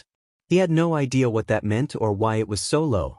Curious, he clicked through the status board only to be startled by a pop-up that informed him the conditions hadn't been met, thus blocking his access to further features. ᴄᴏᴘᴘ was taken aback, but he quickly realized that it wasn't the most pressing issue at the moment. What truly mattered now was the mystery surrounding the gift he had received and the need to focus on his physical training. He couldn't rely on the godlike blessings for 30 seconds forever. He needed to improve his swordsmanship with a weapon that didn't meet the requirements for the god of sword blessings. Next month, there would be a practical extermination training replacing the midterm exams. The reward for completing the exam was mercenary, a B-grade weapon. ᴄᴏᴘᴘ thought that if he could master it, it would be enough for his graduation. Since the weapon didn't meet the criteria for the God of Sword Blessing activation, it wouldn't burden him as a protagonist weapon. Relieved, he realized there was more to do than he had anticipated. Suddenly, someone called out to him. He turned around to find a girl with hair flowing like a blue waterfall, informing him that he was sitting in her spot. Confused, ᴄᴏᴘᴘ realized she was the beautiful granddaughter of the Sword Emperor. He couldn't believe he had run into someone like her. The girl, with golden eyes and a bit of sweat on her brow from her workout, stared at him expectantly. ᴄᴏᴘᴘ stood speechless for a moment, unable to respond properly. Then she spoke again, asking him to move over. Startled, ᴄᴏᴘᴘ gasped, still mesmerized by meeting his favorite character. He hadn't meant to stare at her like that. The girl assured him that he didn't have to leave, just move over a little. ᴄᴏᴘᴘ complied in silence. He wondered what she meant by calling the bench spots when it was a public one, and he couldn't help but think it might be some kind of class hierarchy thing. He groaned inwardly, deciding to avoid getting too involved with her. However, as she adjusted her clothes, ᴄᴏᴘᴘ couldn't take his eyes off her. A blush spread across his face as he realized how much the heroine's charm had captivated his attention. She smiled as she found the perfect spot to stargaze. ᴄᴏᴘᴘ, still stunned by meeting her, now understood what she meant by her spot. He glanced at her again, focused on the stars above. His mind wandered, wondering if Abel was indeed the granddaughter of the legendary swordsman he had heard of. Even the handsome protagonist had started off rough. Suddenly, Abel asked ᴄᴏᴘᴘ if his weapon was a sword. He was surprised and asked how she knew. Abel, with a knowing smile, explained that her grandfather had once told her that swordsmen had a certain look in their eyes. ᴄᴏᴘᴘ blushed under her intense gaze as Abel suddenly offered him her sword. She smiled brightly and asked if he wanted to try it out. The gloomy protagonist, looking away, mumbled that it didn't really excite him. Abel pouted at his rejection, and for a moment, there was an awkward silence between them. ᴄᴏᴘᴘ wondered why she was acting so strange. Was she hurt or had something happened to her? This didn't seem like the Abel he knew. But then, her eyes darkened as she asked if he even knew who she was. Surprised, ᴄᴏᴘᴘ wondered if she was testing him or if she suspected something. He knew there was no way she could not know who he was. After all, everyone at the school knew her. He admitted that he did know her, but she replied that she had no idea who he was. ᴄᴏᴘᴘ was confused and wondered what her point was. Abel laughed, calling the situation a bit cliché. She joked about how he knew her name, but she didn't know his. ᴄᴏᴘᴘ then questioned if he was really expected to introduce himself to someone he had just met, and she replied that one could never be too sure. She pointed out that for all she knew, he could be a spy sent by the Demon King infiltrating the academy as a student. ᴄᴏᴘᴘ remained silent, feeling awkward as she added that it didn't make sense to be alone out here so late at night. He wondered how she could say that when she was alone too, standing there with one hand on her hip. There didn't seem to be any sense to her words, and ᴄᴏᴘᴘ, trying to understand, asked her why she was there. Laughing, Abel responded that it was obvious. She was out here to exercise and train. She was, after all, carrying her weapon and covered in sweat. ᴄᴏᴘᴘ continued, saying that he was also exercising, which led Abel to ask more specifics. He muttered that he had been breathing, especially after the wild night he'd just had. Abel looked genuinely surprised by his response, her finger pausing in confusion. As he observed her, ᴄᴏᴘᴘ noticed the wounds on her hands, but it was her hair, growing wilder by the second, that caught his attention. He felt flustered, unsure how to respond to her strange behavior. Finally, he commented on how diligent she was, to which Abel replied that she indeed was, but it was something people didn't understand. Bearing the blood of the ᴄᴏᴘᴘ family meant constant pressure. The shadow of her grandfather's legacy was always with her. She had to be perfect, and even the smallest sign of weakness would be pounced upon by others. She mentioned how she wasn't the top student of the year, and that everyone knew it.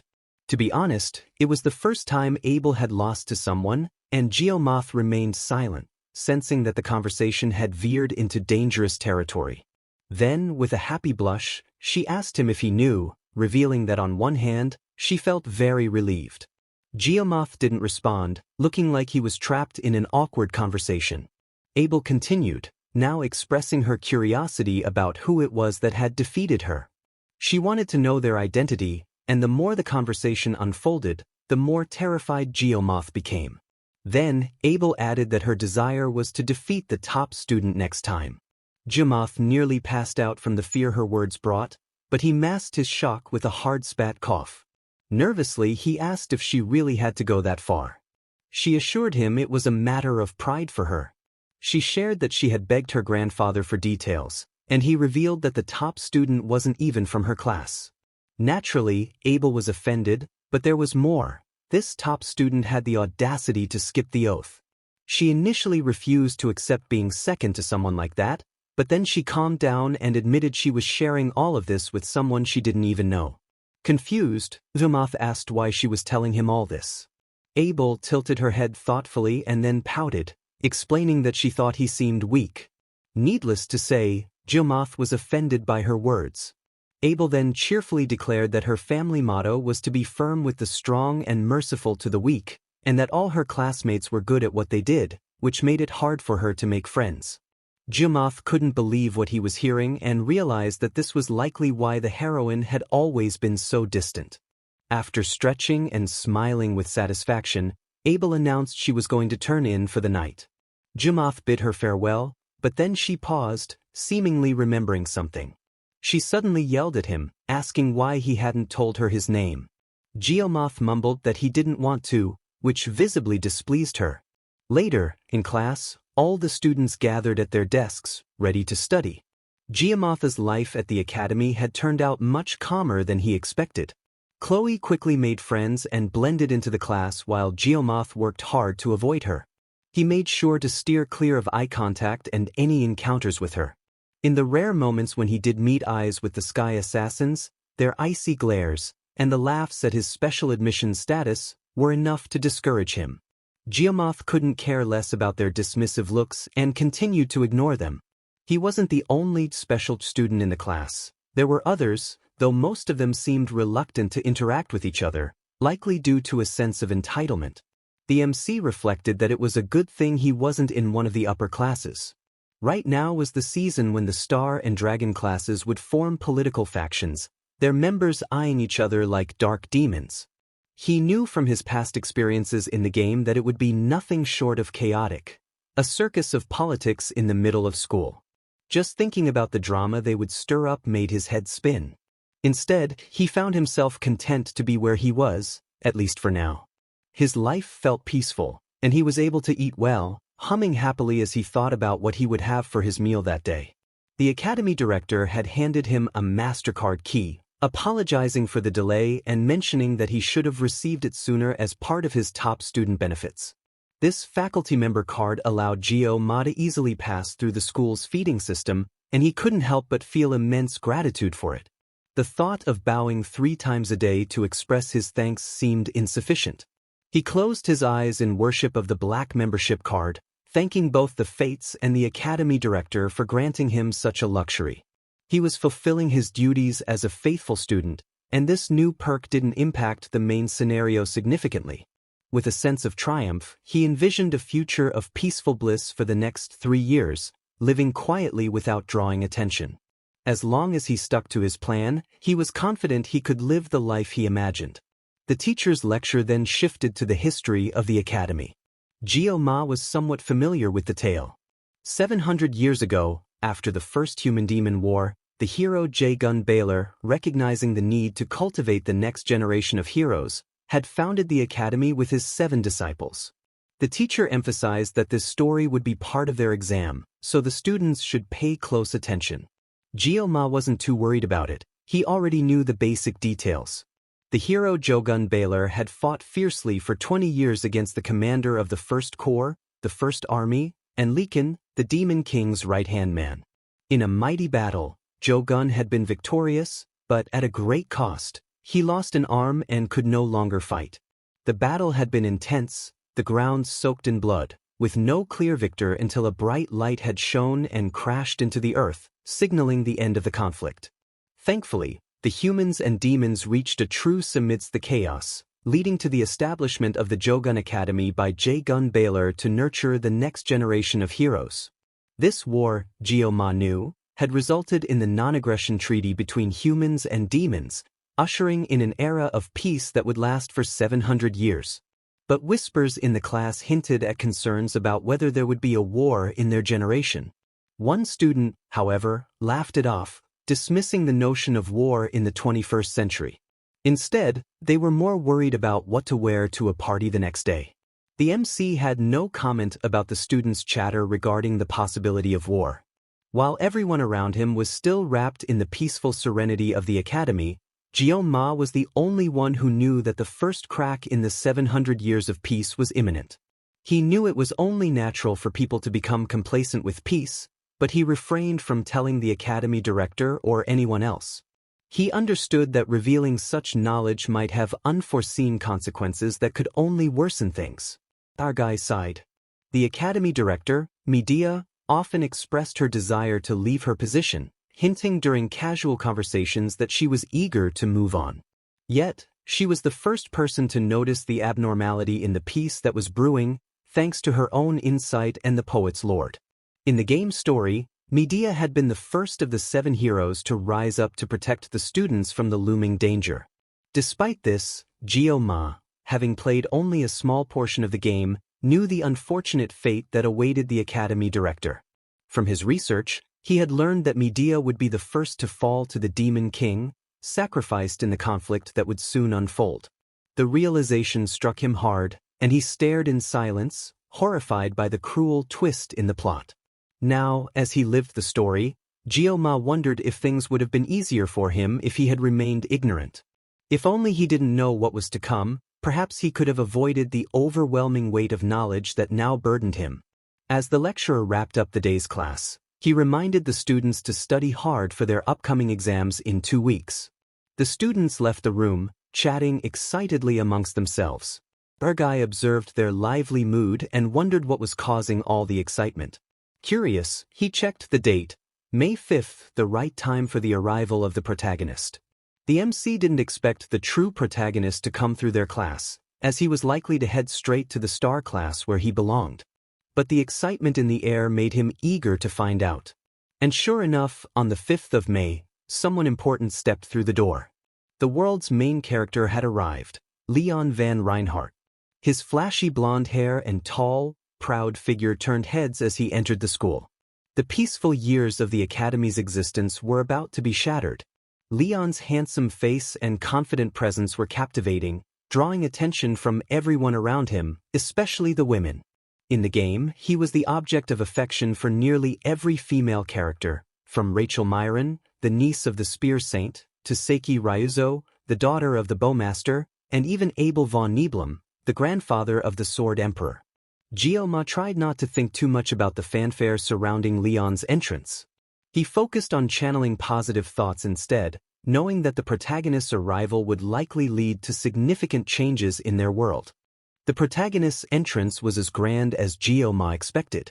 Leon van Reinhardt, with his dazzling blonde hair and heroic presence, commanded the attention of everyone around him. His party members were just as impressive, and the admiration they inspired only added to the atmosphere of anticipation. Gyo-ma watched from a distance, feeling the familiar annoyance creep in. He couldn't help but remember that Leon was the protagonist of Miracle Blessing M, and his inevitable role in the coming war was clear. In 3 years, when the conflict began, Leon would be one of the first to be drafted into military service. Gyo-ma gritted his teeth at the thought. The term draft was a bit of an understatement. It was a mandatory enlistment. As someone who had already served in the military in his past life, the prospect of being thrust back into the horrors of war didn't sit well with him. The war was a brutal reality for the entire world, and even the legendary hero Baylor Joaquin had only managed to seal the 1st Legion commander, which left Gyo-ma wondering just how powerful the Demon King truly was. The sheer strength of the Demon King was a morbid thought, and Gyo-ma could not help but imagine the disastrous outcomes if the protagonist were to lose. The end of the game would be a chaotic mess, a thought that unnerved him. As Leon continued to greet his admirers with a cheerful, golden retriever-like smile, he suddenly locked eyes with ᴄᴏᴘᴘ. The moment felt surreal. ᴄᴏᴘᴘ froze, utterly shocked by the protagonist's gaze. It wasn't just the fact that Leon had noticed him, it was the way Leon smiled at him, radiating warmth and energy. It was almost as if he had known ᴄᴏᴘᴘ for years. ᴄᴏᴘᴘ stood there, speechless for a long moment, trying to process what had just happened. His mind raced, and the weight of his situation sunk in. This was Miracle Blessing M, a world filled with events he had only seen in the game. Leon would, of course, handle things his way, and no matter what, the protagonist always seemed to find a way to triumph in the end. Despite the overwhelming pressure, ᴄᴏᴘᴘ found himself oddly inspired by Leon's presence. There was something magnetic about the protagonist's confidence and charisma. Before he knew it, ᴄᴏᴘᴘ was convinced that maybe, just maybe, Leon's approach to life was worth emulating. There was something about the way Leon carried himself, something ᴄᴏᴘᴘ couldn't quite explain, that made him wonder if he, too, could find his own way through the challenges ahead, no matter how difficult or dangerous they might be. For the first time in a long while, ᴄᴏᴘᴘ smiled faintly, caught up in the tide of optimism that Leon brought with him. Out of nowhere, someone called out to him, and the indifferent main character turned to see who it was. Later, on the training grounds of the prestigious academy, the protagonist continued practicing tirelessly, hoping to eventually use his abilities for his benefit. He groaned after a grueling session, realizing that pushing himself beyond his limits wouldn't trigger the blessing. He was determined, knowing he needed at least some basic sword skills since he couldn't just wield a sword without them. Then, unexpectedly, someone called to him. It was Little Red. She asked the surprised protagonist if she had done anything to upset him. The little assassin had noticed him avoiding her, and he couldn't help but think back to when he nearly lost his head. Of course, being terrified, he had no idea how to respond to the budding yandere who was now bowing to him. He couldn't tell her the truth, so he had to come up with something fast since they would be in the same class for the entire year. So, he lied, saying it was nothing. Red wasn't fully convinced, but he insisted everything was fine. He wanted to keep the peace, thinking it was best not to make unnecessary enemies, especially dangerous ones. Little Red seemed relieved by his response, though he still couldn't understand who she truly was or why she was so skilled in killing. Even when she was unconscious, he had noticed the sorrowful aura surrounding her sword, as if the blade itself was pleading to be saved. Yet, the murderous intent emanating from it was palpable, sending a chill down his spine. As a sword whisperer, he could tell that the blade was meant for killing, and Red was probably even more dangerous than the twins he had previously faced. Then, the shy girl called out to him again, asking if it would be all right for her to treat him. Naturally, he was skeptical about it, considering how the last dinner had ended. However, Little Red insisted she really wanted to treat him, even if she wasn't a great cook. She still wanted to try. Despite his doubts and the vivid memory of her unsheathing her sword, ready to take his life, the shy girl wasn't about to give up easily. She used the irresistible power of her puppy dog eyes. Red's pleading expression made it nearly impossible for him to refuse, and he would have felt guilty saying no. Even though accepting could end with him waking up in a freezer the next morning, he came up with an alternative. Instead of simply accepting, he decided to ask her for a favor. She was caught off guard, and ᴄᴏᴘᴘᴘ continued, saying she was the only one who could help him.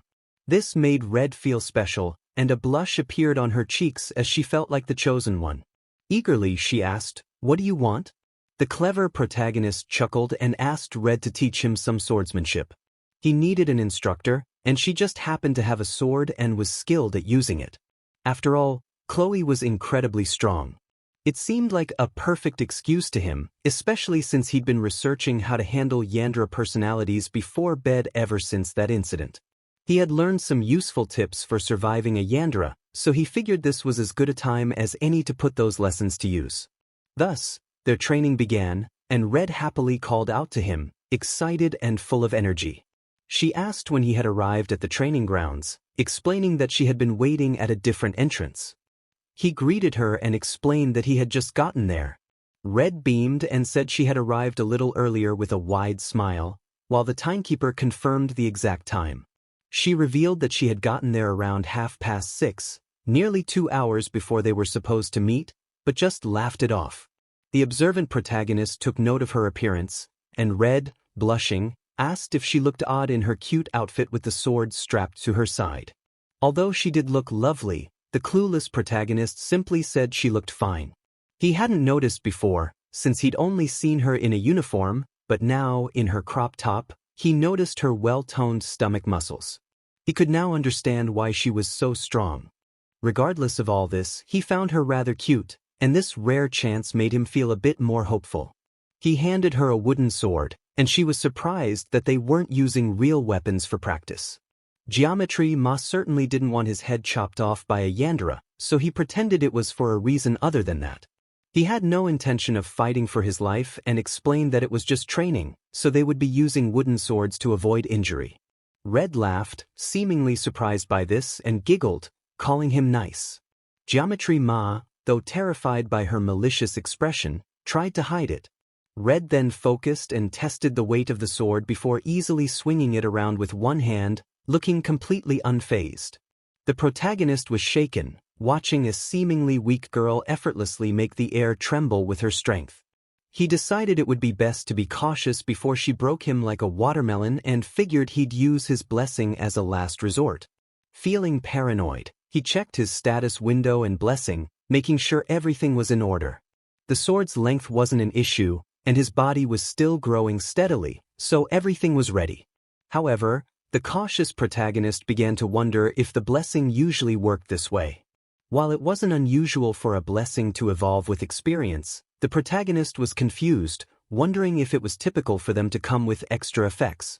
Suddenly, it seemed like the terms of his blessing were changing, and he couldn't recall anything like this happening before. He began to wonder how much more he needed to grow for his blessing to fully adapt. Just then, Red called out to him, noticing he'd been staring off into space for a while. The little assassin asked if something was wrong, and the swordsman in training apologized, realizing he must have looked crazy, staring blankly. He then nervously requested that she go easy on him during their first lesson, which she shyly agreed to.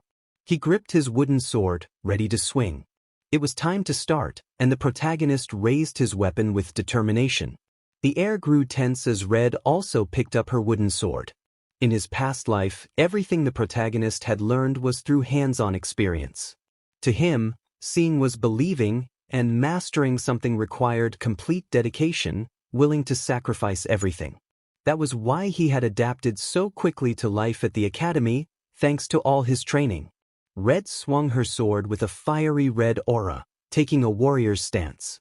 ᴄᴏᴘᴘύʀɪლიʲ, having trained from a young age, closed his eyes, feeling the sweat on his palms and focusing on his stance.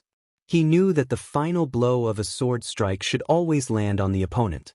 As Red charged, he prepared himself, raising his sword in alarm.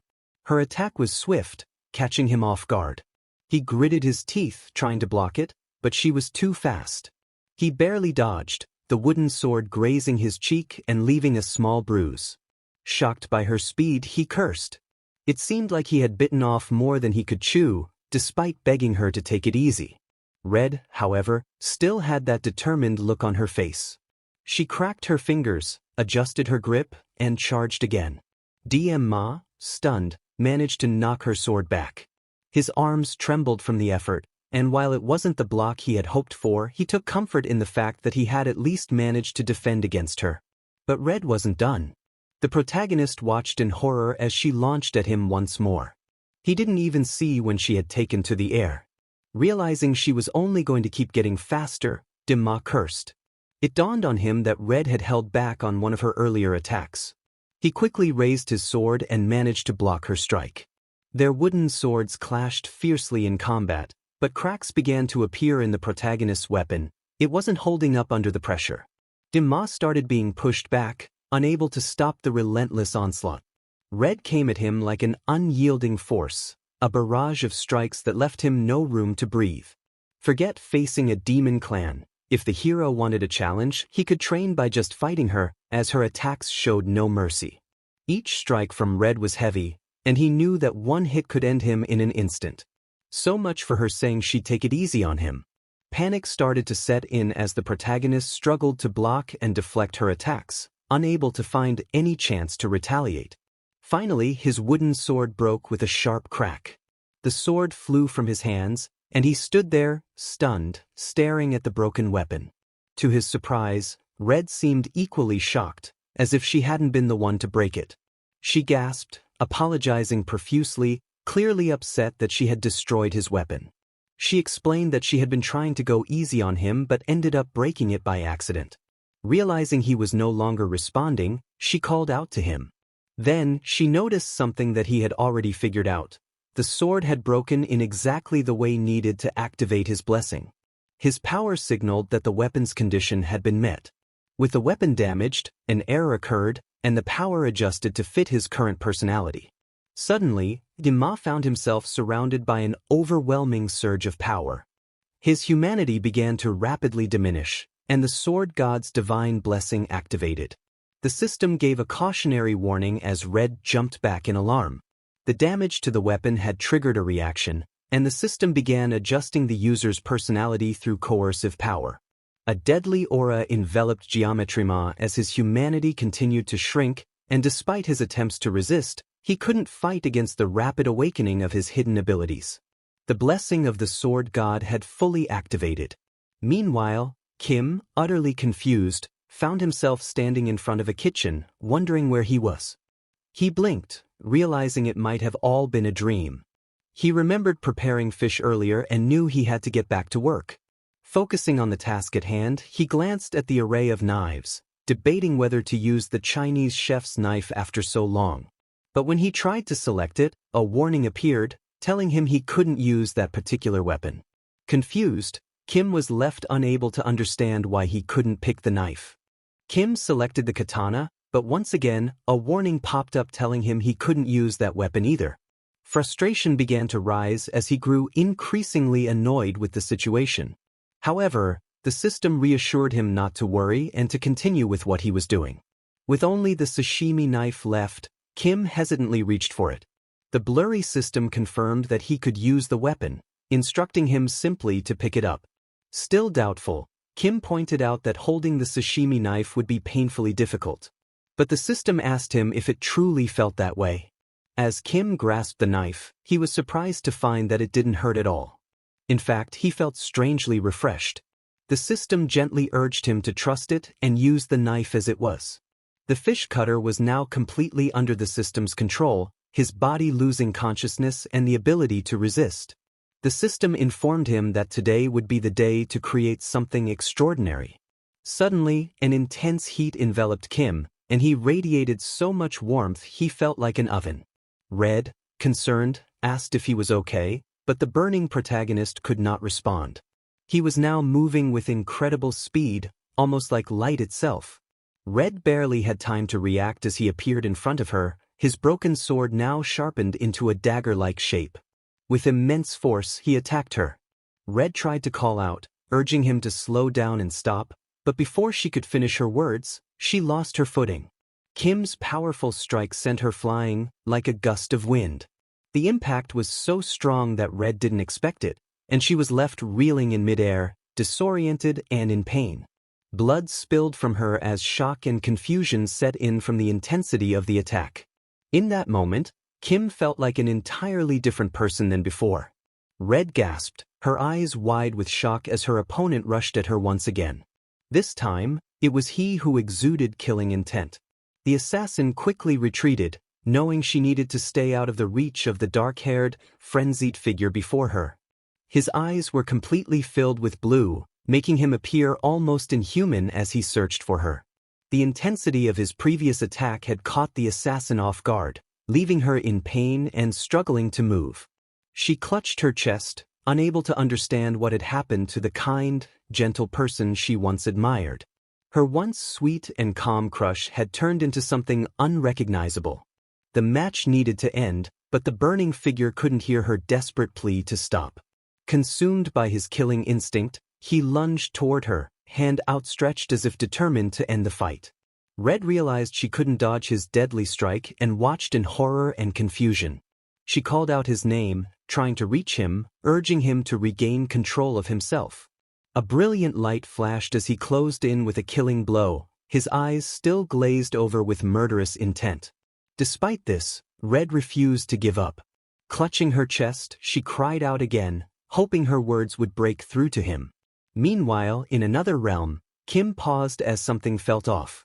The fish he was trying to cut kept squirming away and making strange noises, far more than any fish he had ever encountered. Annoyed by the fish's constant wriggling, he focused on his task, but the sound began to take on an eerie quality. It seemed the fish was calling out a name. The fish kept repeating the name of Tomat, and as Kim looked at his reflection in the knife's blade, he realized it was him. The more Red called out to him, the clearer his consciousness became. Slowly, his chef's uniform morphed into his school uniform, and he realized in horror that his opponent wasn't a fish at all. It was Red, still calling his name and urging him to snap out of it. The gloomy protagonist recognized the once kind, now frantic figure of Chloe. She cried out for him again, and his sword finally hit the ground, the force of his energy causing it to embed into the wall. His mind cleared as he returned to himself. Red, her eyes still teary, looked up to see him standing over her, sweat beading on his forehead but smiling gently down at her. Surprised, the shy girl found herself blushing as she stared at him. The calm, polite Tomat smiled, agreeing that it was best to end the training for the day. Red, still in shock, asked if he was all right. Tomat waved off her concern, thanking her for helping with the practice and deciding to leave first, giving her time to recover from the intense experience. Red watched as Tomat walked away, the evening settling over the school after the swordsmanship class had ended. As she walked down the street, she couldn't help but reflect on the change she'd noticed in her crush. Since the class assignment test, his abilities had shifted from raw strength to something darker and more unnerving, an instinctive, deadly power. Even though his blessing manifested unconsciously, the assassin had no chance against him. It was impressive that Tomat had handled the situation so effortlessly with just a training sword. Red had always known her classmate was strong, but this was on another level. Lost in thought, she didn't notice someone lurking in the shadows until the figure spoke, noting that she seemed to be enjoying herself. The assassin immediately went on high alert, spotting a person in ninja attire, their red hair strikingly similar to hers. The figure called her by name, Nox Auditor, her older brother, a second-year student in the round class. Red was surprised to see him lurking in the shadows like this, and he adjusted his mask before questioning if this was how she spent her time at the academy, associating with lowly people. Confused, Red told him not to speak ill of her crush, but her brother insisted that if she continued to be involved with Tomat, their assassin family would eliminate him. Red simply lowered her head, deep in thought. After a moment, she replied that even if the entire auditor family came after him, they wouldn't be able to defeat Tomat. She turned and walked away, leaving her brother to ponder her words. He repeated Tomat's name as though something was stirring within him, perhaps even a budding fascination. Meanwhile, Tomat was grappling with a troubling realization. The power he had gained didn't feel like a divine blessing or favor, it felt more like a curse. Determined to avoid relying on the sword god's blessing, he sought new equipment, but the power that overtook him, like sinking into demonic sand, mocked his efforts. It controlled him without pain, but instead of suffering, he experienced an overwhelming sense of pleasure and helplessness, a sensation that never ceased. This curse had twisted him, making him a marionette at the mercy of a force that whispered in his ear, urging him to cut more, to cut deeper, and to destroy everything. Tomat, the once lazy hero, had fallen victim to these sweet words, surrendering to the dark power that used him as a mere tool. However, the desperate scream of the assassin broke through his trance. In that moment, he saw the terror in her eyes as she cried out his name, his true name. The fragments of the world aligned, and Tomat, now fully aware of his overwhelming, malicious ability, was snapped back to reality. With a sudden clarity, he cast aside the training sword, which had clung to him like a parasitic weight, and took control of his actions once again. The genius realized that if he hadn't discarded the sword at that critical moment, he would have lost himself completely. Up until then, the redhead had only been a Yandra intent on killing him, but at that moment, Chloe had become the one who revived his fading consciousness. However, Tomat recalled that it had been his own actions, breaking the sword, that had started all this trouble in the first place. While he was irritated by this, he mostly felt grateful and decided to let it go without dwelling on it. After all, Chloe already seemed terrified. He quickly left to avoid the sword god's blessing from manifesting again, wondering if he could escape such issues for the rest of his life. The sword, once a blessing from the god, now felt like a curse. It was a talent so heavy it drained one's lifespan, a gift Jiam had no choice but to bear as an outsider in a magical world. Though burdened with so much, he simply longed for a normal life. As lightning struck in the sky, he thought about how he could handle minor incidents, but the truth weighed heavily on him. By the time he made it to his room, he realized something was inside him, a malicious force trying to consume his sanity. The gift he'd received was no blessing, but a twisted curse meant to devour him, a cruel manipulation of the heavens themselves. 3 days later, as students gathered for class, Red sat with her friends, who excitedly told her about something wild that had happened recently.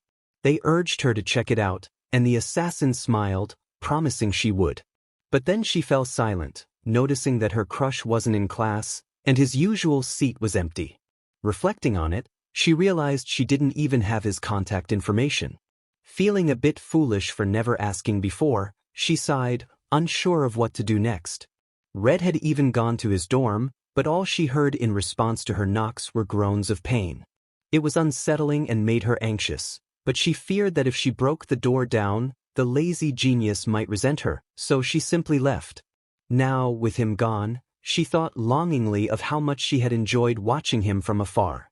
She'd often find him deep in thought, resting his chin on his hand, and she couldn't even count how many times a day she had secretly stolen glances at him. She had been careful not to speak to him, afraid of coming off as annoying. Initially, she thought her attraction was due to the way he had risked his life for her. But over time, she realized it was more than that. In truth, she really missed him. The next day at the academy, everything proceeded as usual until the wolf teacher entered the room. He demanded silence, glaring at the students and loudly asking if they'd come to a prestigious school just for show. Due to the rain, the class would have a study hall instead of their usual physical training. However, the wolf teacher noticed Kang Jioma hadn't been in class for the past 3 days. Knowing the lazy genius, he trusted that there must be a reason for his absence and decided to wait patiently for him. The teacher ordered the students to begin studying, and they quickly complied. Suddenly, the door creaked open, and the teacher turned in rage, demanding to know who dared to be late. But he froze when he saw a dark, shadowy figure descending the stairs. Each step seemed heavy, and his ragged appearance made it look like he had aged centuries in just a few days, with a single strand of white hair atop his head. It was Jiam, and he looked far worse than before. Red jumped to her feet and called out his name, as though she were the female lead in a story. But Jioma simply croaked out an apology in a deep, gravelly voice. The teacher, alarmed by his appearance, told him there was no need to apologize and told him to just take a seat. The students, stunned by his transformation, started whispering among themselves. They knew he was a special admissions student and wondered if he had always looked so ragged. Some even noted that, despite his appearance, there was something more handsome about him now. The classroom buzzed with whispers and gossip as the gloomy protagonist took his seat, seemingly unfazed by the attention. After class, the students eagerly filed out, all ready to grab something to eat. Red hesitated for a moment before calling out to Jioma, noticing how strange he looked, with his waist notably slimmer. When he responded and called her by name, she asked what had happened to him. Jioma casually brushed it off, claiming it wasn't anything serious. However, Red couldn't ignore that he had been absent from school for some time, and she couldn't help but worry. She then asked if his new attitude had something to do with their intense duel the last time they interacted. Jioma went silent for a moment, then smiled and assured her he had simply been sick. He thanked her for her concern, saying he was feeling better now. Red blushed, flustered by his calm demeanor, as though he hadn't just gone through a life-altering transformation. She shyly admitted it was a relief and quickly looked away. Despite his reassurances, Red found it hard to fully believe him. Over the past 3 days, Jioma had been battling his inner demons, enduring withdrawal-like symptoms, and becoming mentally drained. He had barely been able to leave his room, lying in bed in agony, hoping the cursed convulsions would subside. The pain he had endured was far worse than anything he had experienced before. It was a consequence of using the broken weapon, a cursed gift that he never wanted. When he looked in the mirror, his reflection seemed unchanged at first glance, but the truth was that his appearance had deteriorated. His face looked more hollow, and some of his hair had started to turn white. It was clear that this punishment was a result of the cursed god's gift, one that ᴄᴏᴘ wished he could rid himself of. ᴄᴏᴘ also thought about how Red felt guilty about what had happened, and in a way, it was her fault. After all, the last time she saw him had been at the training grounds, so it was understandable that she was worried. Realizing this, ᴄᴏᴘ decided to let go of his grudge. He reminded her of the dinner she had once invited him to, suggesting that they go today. At first, Red looked confused, but then her brain caught up and she gasped in shock and excitement. She was actually going to have dinner with her crush. ᴄᴏᴘ clarified that he preferred her cooking since he didn't want to handle a knife again. Red practically leapt at the opportunity, eager to make her best meal for him. She promised to do her best, and ᴄᴏᴘ couldn't help but smile, glad that Red was happy with his suggestion. The shy girl eagerly asked him what he'd like to eat, and ᴄᴏᴘ, thinking for a moment, said he would love some fish since it had been a while. The last time he ate in her room, he had thrown everything up. However, ᴄᴏᴘ quickly paused, realizing he had almost confessed to something dangerous. Instead, he claimed that fish was too expensive for him to try. Suddenly, his sharp senses detected something ominous, a deadly force aimed at his neck. He quickly spun around, his gaze landing on a suspicious bush as Red continued to excitedly chatter. The black-haired protagonist wondered what he had just sensed and, with a swift motion, spun around, his hair whipping like an Oreo biscuit. Red also turned, smiling and wondering if something was wrong. It was then they both noticed the red assassin standing in the doorway. The red assassin's eyes glinted wickedly, and an intense killing intent radiated from him. The little assassin, seeing her brother standing in the class, was horrified, and ᴄᴏᴘ noticed. He asked if she knew the mysterious red ninja, but she didn't respond immediately, prompting him to take a closer look at the new figure in town. The MC walked confidently toward the red ninja, who leaned casually, and the two locked eyes in a dangerous, challenging stare, like two wild animals in a standoff. ᴄᴏᴘ approached him, telling the red assassin that if he had something to say, he should speak up rather than lurking like a creepy stalker. The eerie, intense gaze from the red brother only intensified, and ᴄᴏᴘ wondered what was up with his eyes. Then, Red spoke, scolding ᴄᴏᴘ not to worry about the creepy jerk. She shouted at Nox, her brother, telling him she had asked him not to come. The gloomy protagonist finally connected the dots, recognizing the family resemblance, though the creepy vibe only added to the realization. The little sister demanded to know why her brother had shown up.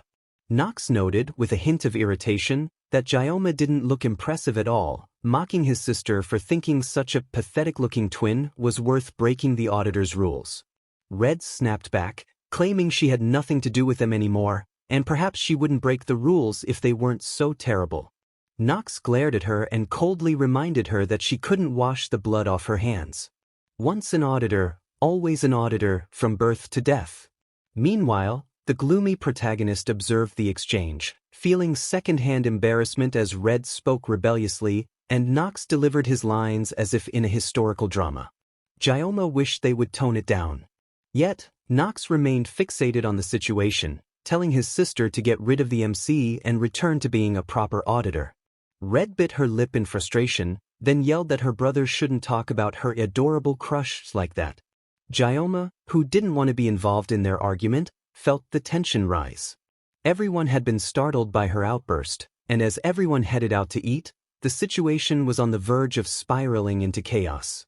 ᴄᴏᴘ, used to this kind of nonsense, paused as he realized which family they were from. It finally clicked. He remembered that their family specialized in infiltration and assassination, a shadowy group that appeared when least expected. Though the Auditor clan was considered weaker compared to other heroic houses, ᴄᴏᴘ knew they were unmatched in assassination. The Auditor clan's members were incredibly strong, thanks to their brutal training regimen that shaped children into deadly tools before they even reached adulthood. Chloe came from such a family, and if that was the case, the protagonist had to admit that the creepy brother's stern, hardened expression was far more typical and expected than Red's cheerful demeanor. Her brother's face showed no hesitation when it came to killing. It was the expression of someone accustomed to death.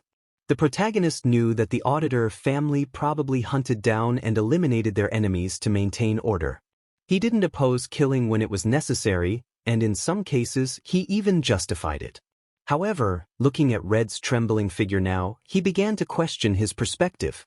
Chloe was shaking so badly that she bit her lip until it bled, and he realized she might have longed for a normal life. But just like the curse of the sword god he bore, Chloe had been born into the world of the auditors, a world that would never allow her to change. Red was fated to live a life of emotionless killing, and yet it was clear that he wanted anything but that, which was truly unfortunate. The protagonist wasn't a hero and had no desire to become one. However, as he observed the situation, he couldn't help but laugh at himself. Though he couldn't save the world, perhaps he could save a life. So, he stepped forward and offered to speak to the creepy brother. He admitted it. The power he carried was undoubtedly a curse, but it kept him from ever tasting defeat. He then asked the assassin boy his name, confirming that he was called Nox. Ultimately, the protagonist had tried to escape the sword god's blessing but couldn't. Cartoons often say that there's no escape from fate, and it was true. Since he couldn't run away, he would step forward, embracing his destiny as Kang Jia-ma, a name that combined a sword and a demon. With a devilish grin, the gloomy protagonist told the Red assassin to follow him, declaring that he would cut down Red's brother, for he was someone who fought with a knife. Meanwhile, the wolf teachers sat relaxed in the faculty room, deep in thought, sensing something was off with Jia-ma, noticing his unusually emotionless expression. Suddenly, someone burst through the door, calling the teacher Xianbai, asking if something had happened since it looked like the wolf teacher was going bald. The teacher shot them a glare, warning them not to mention his baldness. The other person laughed and apologized. Just then, the phone rang, and the wolf teacher picked it up, introducing himself as Li Wenbin, the lead instructor of the wolf class. His colleague watched, thinking that the wolf teacher had always been bald and was now wearing something odd on his head, which they thought was rather cute. Meanwhile, the wolf teacher asked what had just occurred and was stunned to learn that someone had suddenly requested the subspace. The teacher inquired about which cadet had made the request and who their opponent was. The cadet who had requested it was Kang Jia-ma, and his opponent was none other than Nox Auditor. The teacher was taken aback. A light emanated from an ajar door, leading to the subspace arena. The usage time was currently set to 0, as the arena was not in use yet. However, Jia-ma had booked it, and in 15 minutes, the battle would begin inside the subspace. The protagonist paused to think, having expected the process of booking the subspace room to be much more complicated. Surprisingly, it had been very quick. Even the academy director had told the Oreo biscuit that if he was going to do this, he might as well take care of himself. The gloomy hero reassured himself that everything should be fine, as this wasn't a real fight and physical injuries wouldn't occur, though mental ones were still possible. However, none of that mattered as long as the protagonist won. He could hear the buzz from the waiting room and understood that watching a fight was always exciting. He hadn't anticipated such a huge reaction from the viewers. The situation was ironically amusing because not long ago, the lazy Jia-ma had been doing his best to avoid drawing attention. Now, all of his efforts seemed pointless. Red, who was even more shaken than him, seemed alarmed by the situation. The protagonist was taken aback when he saw her crying, realizing that she felt she had already lost the battle. The little assassin called out his name, and it was clear she was blaming herself. He tried to comfort her, assuring her that it wasn't her fault and there was no need to worry. Red had even been kind enough to lend him her gear, and he reassured her everything would be fine. Despite this, the girl continued to sob. They sat in silence for a moment. Then, Red spoke up, expressing concern about her brother, saying he was really strong and she was worried for him. The gloomy protagonist smirked and arrogantly reminded her that he was strong too. However, the assassin was unconvinced and added that her brother was a genius, unmatched in their family's history. When it came to the dark arts, no one could compare to her brother's level. At just 14, he had been hailed as the pinnacle of dark arts.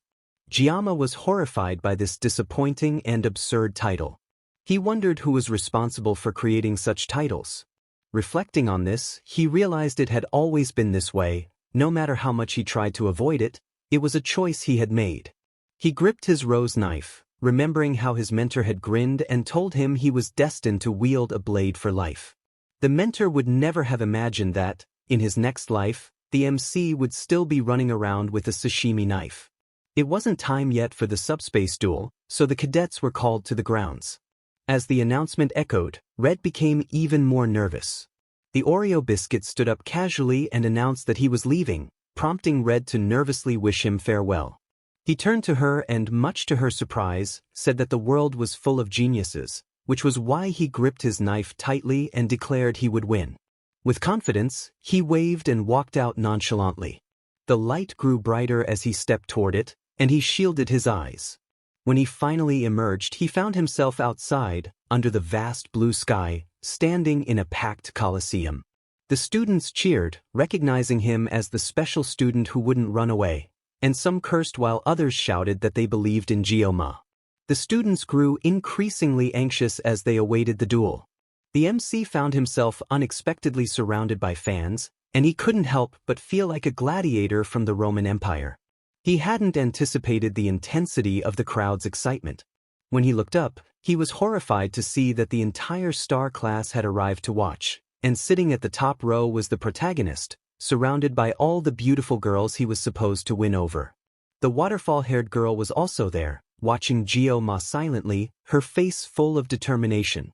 The gloomy protagonist couldn't help but wonder if the star students had nothing better to do than watch his match. He sighed, realizing it was going to get awkward.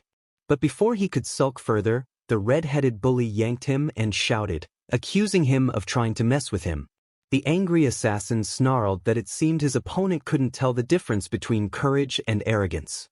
He radiated disgust as he questioned how the wolf student could dare to enter the battle with such a pathetic excuse for a blade. The Oreo biscuit was a bit puzzled by the intensity of the assassin's hatred and noticed the overwhelming killing intent emanating from him. But the MC remained unfazed, coolly replying that a true master never blamed their equipment. This only made the red-headed assassin curse at him, but he quickly regained his composure and sighed. The assassin then declared that he'd deal with the MC's insolent tongue first, unsheathing his wicked blade as his murderous intent grew stronger. The sharp protagonist smirked, sensing that the redhead was too dependent on his weapon. He noted that the redhead wielded 2 S-rank blades, the Hungarian blades, and that he had one of the best auras in the game, the Blessing of the Crow. ᴄᴏᴘ could feel the pressure of the redhead's killing intent, which was incredibly hard to suppress. Although it seemed absurd, ᴄᴏᴘ had also prepared for this moment. In his hand was the Daiso Sashimi Feet Rose Blade, a weapon of unknown rank, gifted by Chloe. The two opponents stood across from each other, the air charged with their auras as the wind blew. The battle was about to begin, and the subspace barrier started to form as the warriors locked eyes, each filled with malice. As the barrier fully deployed, everyone, ranging from the girls to the flashy protagonist, watched in anticipation. The announcement rang out, wishing the heroes blessing upon them. However, the two fighters were already charging toward each other before the barrier had even fully formed. The MC's painless blessing and Sword God's blessing activated simultaneously, accompanied by a prayer for divine protection. In an instant, the two combatants disappeared from sight. As the subspace descended, the students murmured among themselves, questioning if they had all seen the same thing. Some complained that they couldn't see anything, claiming the action was happening too fast. Others wondered if ᴄᴏᴘ really belonged to the wolf class, as they had expected the match to be an easy win. For a long time, all that some students could see was darkness. Meanwhile, those who could see noticed flashes of pink and blue as the two fighters clashed with their special powers, moving at an incredible speed, dodging and striking in quick succession. The redhead remained furious, while the wolf student initially focused on defense. A blonde girl from the star class was fascinated by their speed, thinking the fight was becoming more interesting. Waterfall Hare, watching intently, was surprised to see that the seemingly weak ᴄᴏᴘ was holding his own against the dangerous assassin. The MC was proving to be a formidable opponent. The genius had to stay sharp, of course, as his opponent was determined to kill him, even if only in the subspace. The MC dodged and blocked every violent strike, while the redhead gripped his sword tighter, attacking with even more murderous intent. The redhead slashed relentlessly, like a dark purple tornado of hate, leaving marks on the ground. But the cool-headed protagonist continued to dodge, infuriating Mr. Pinnacle, who was growing increasingly enraged. Frustrated, the redhead decided to try a different tactic, one he was sure the MC wouldn't be able to evade. Using the three-legged crow technique, the redhead attacked with the fury of a monster carrying 7,000 grievances. Even ᴄᴏᴘ was startled by how much killing intent the redhead harbored. As the slashes came flying toward him, the redhead laughed, certain that his opponent was finished. However, the Oreo biscuit had one more trick up his sleeve. He dodged out of the way, much to the redhead's disgust and disbelief. The redhead was stunned that ᴄᴏᴘ had managed to avoid the entire attack unscathed. The wolf student shot a confident look at the shocked redhead. One of the students watching remarked that he didn't often witness such feats, but he had to admit the sophomore's strength. Freshmen were typically too busy running from these situations, and another student agreed that sophomores were dominating, though they couldn't underestimate the freshman's experience. However, Waterfall Girl understood there was more to it. Only those who could truly see the battle would comprehend what was happening. The aggressive attacks were all coming from the sophomore, but the MC effortlessly dodged every strike. He wasn't even trying to engage in the fight. The redhead grew increasingly frustrated, recalling how his sister had warned him that ᴄᴏᴘ wasn't an ordinary person, and he cursed under his breath. Even after using the blessing of the crow, which he thought would destroy his opponent, ᴄᴏᴘ dodged it effortlessly. The redhead fumed, realizing that the smart guy was focusing solely on speed. With his impressive skills, the assassin knew he needed to be more careful when facing the Oreo biscuit. Determined to land a decisive blow, Mr. Pinnacle aimed a powerful strike capable of slicing through a wide area. The more he saw of the MC's calm demeanor and his unimpressive weapons, the angrier he became. Then, ᴄᴏᴘ suddenly dropped his weapon, causing the redhead to tense up in alarm. The assassin couldn't believe that the talented protagonist would drop his weapon in the middle of a duel. He demanded to know what ᴄᴏᴘ was planning, but the protagonist simply held out the rose blade he had received from Chloe. The wolf student's expression turned serious as he pointed the blade forward, his eyes darkening and his head lowering. The atmosphere shifted as ᴄᴏᴘ took a more focused stance, and the redhead, confused, wondered if the genius was mocking him. How dare a nobody like ᴄᴏᴘ act in such a way? Furious, the redhead tightened his grip on his swords and vowed to defeat his opponent with a single, lethal strike. He charged up with energy and taunted the wolf student, asking what he could possibly do before facing the blood-soaked hungry young blade. Without warning, the genius leaped forward, determined to show the assassin exactly what he was capable of.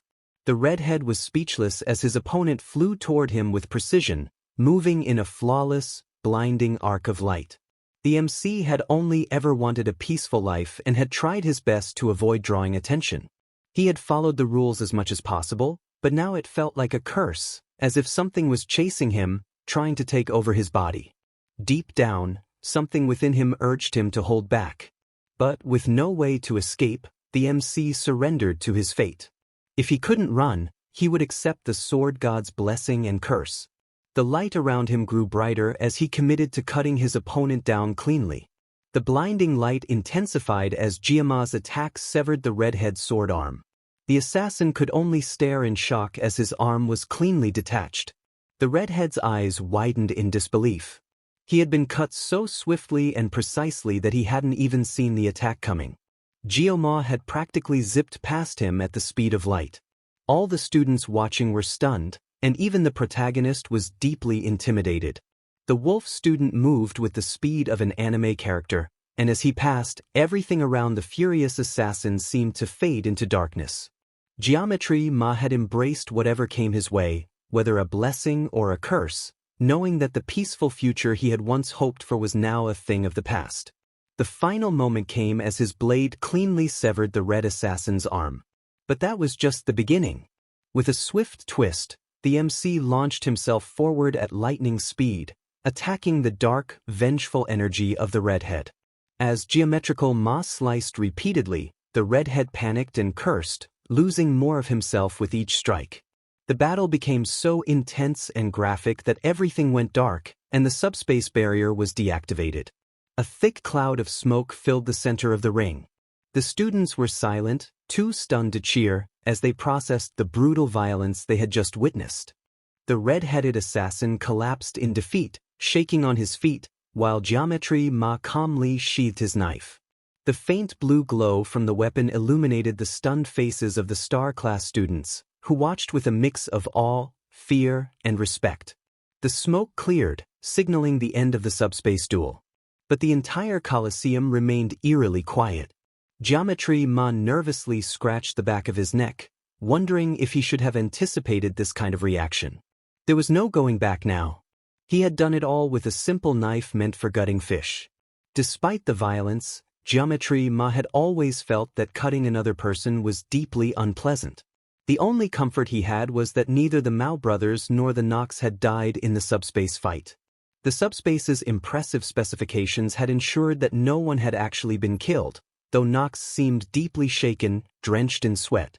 The red-headed assassin had been as formidable as described, with incredible battle instincts honed by experience. However, his overwhelming killing intent was palpable, and that had been ᴄᴏᴘᴘύʀɪឡɪღᴛ's ultimate advantage. The freshman from the wolf class, Kong ᴄᴏᴘᴘύʀɪឡɪღᴛ, had won the duel. But instead of cheers, the students were left in stunned disbelief, unable to accept that a freshman had defeated a sophomore. Their reactions ranged from denial to outrage. The gloomy protagonist cursed under his breath, thinking that companies could take notes on such blatant publicity.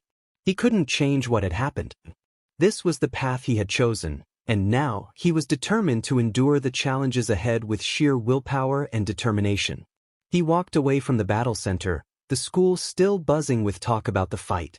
Word had spread that the angry redhead was from a prestigious family, explaining his strength, but no one could believe that someone like him had been taken down by a special support student. The MC's name was being whispered in hushed tones, as if it were some forbidden spell. Waterfall Locks was also caught up in the gossip, her thoughts lingering on the MC. The name seemed to follow her wherever she went, and it was the only thing everyone wanted to discuss. She couldn't forget the fight, especially the shocking moment when the red assassin lost his arm. It had stunned everyone, and she herself had been unable to believe what she had witnessed. In that moment, her golden eyes had widened in shock as she watched the protagonist, using only 2 kitchen knives, display extraordinary swordsmanship with flawless precision. As the granddaughter of a sword master, Waterfall Locks had always prided herself on her expertise with swords, but she had been completely naive. To think someone could be so powerful with such basic weapons was nearly unbelievable. Suddenly she paused, realizing something.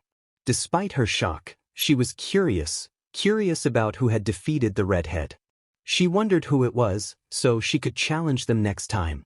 Then, memories flooded back of how she had called the MC weak to his face, adhering to her family motto of being merciful to the weak and firm with the strong.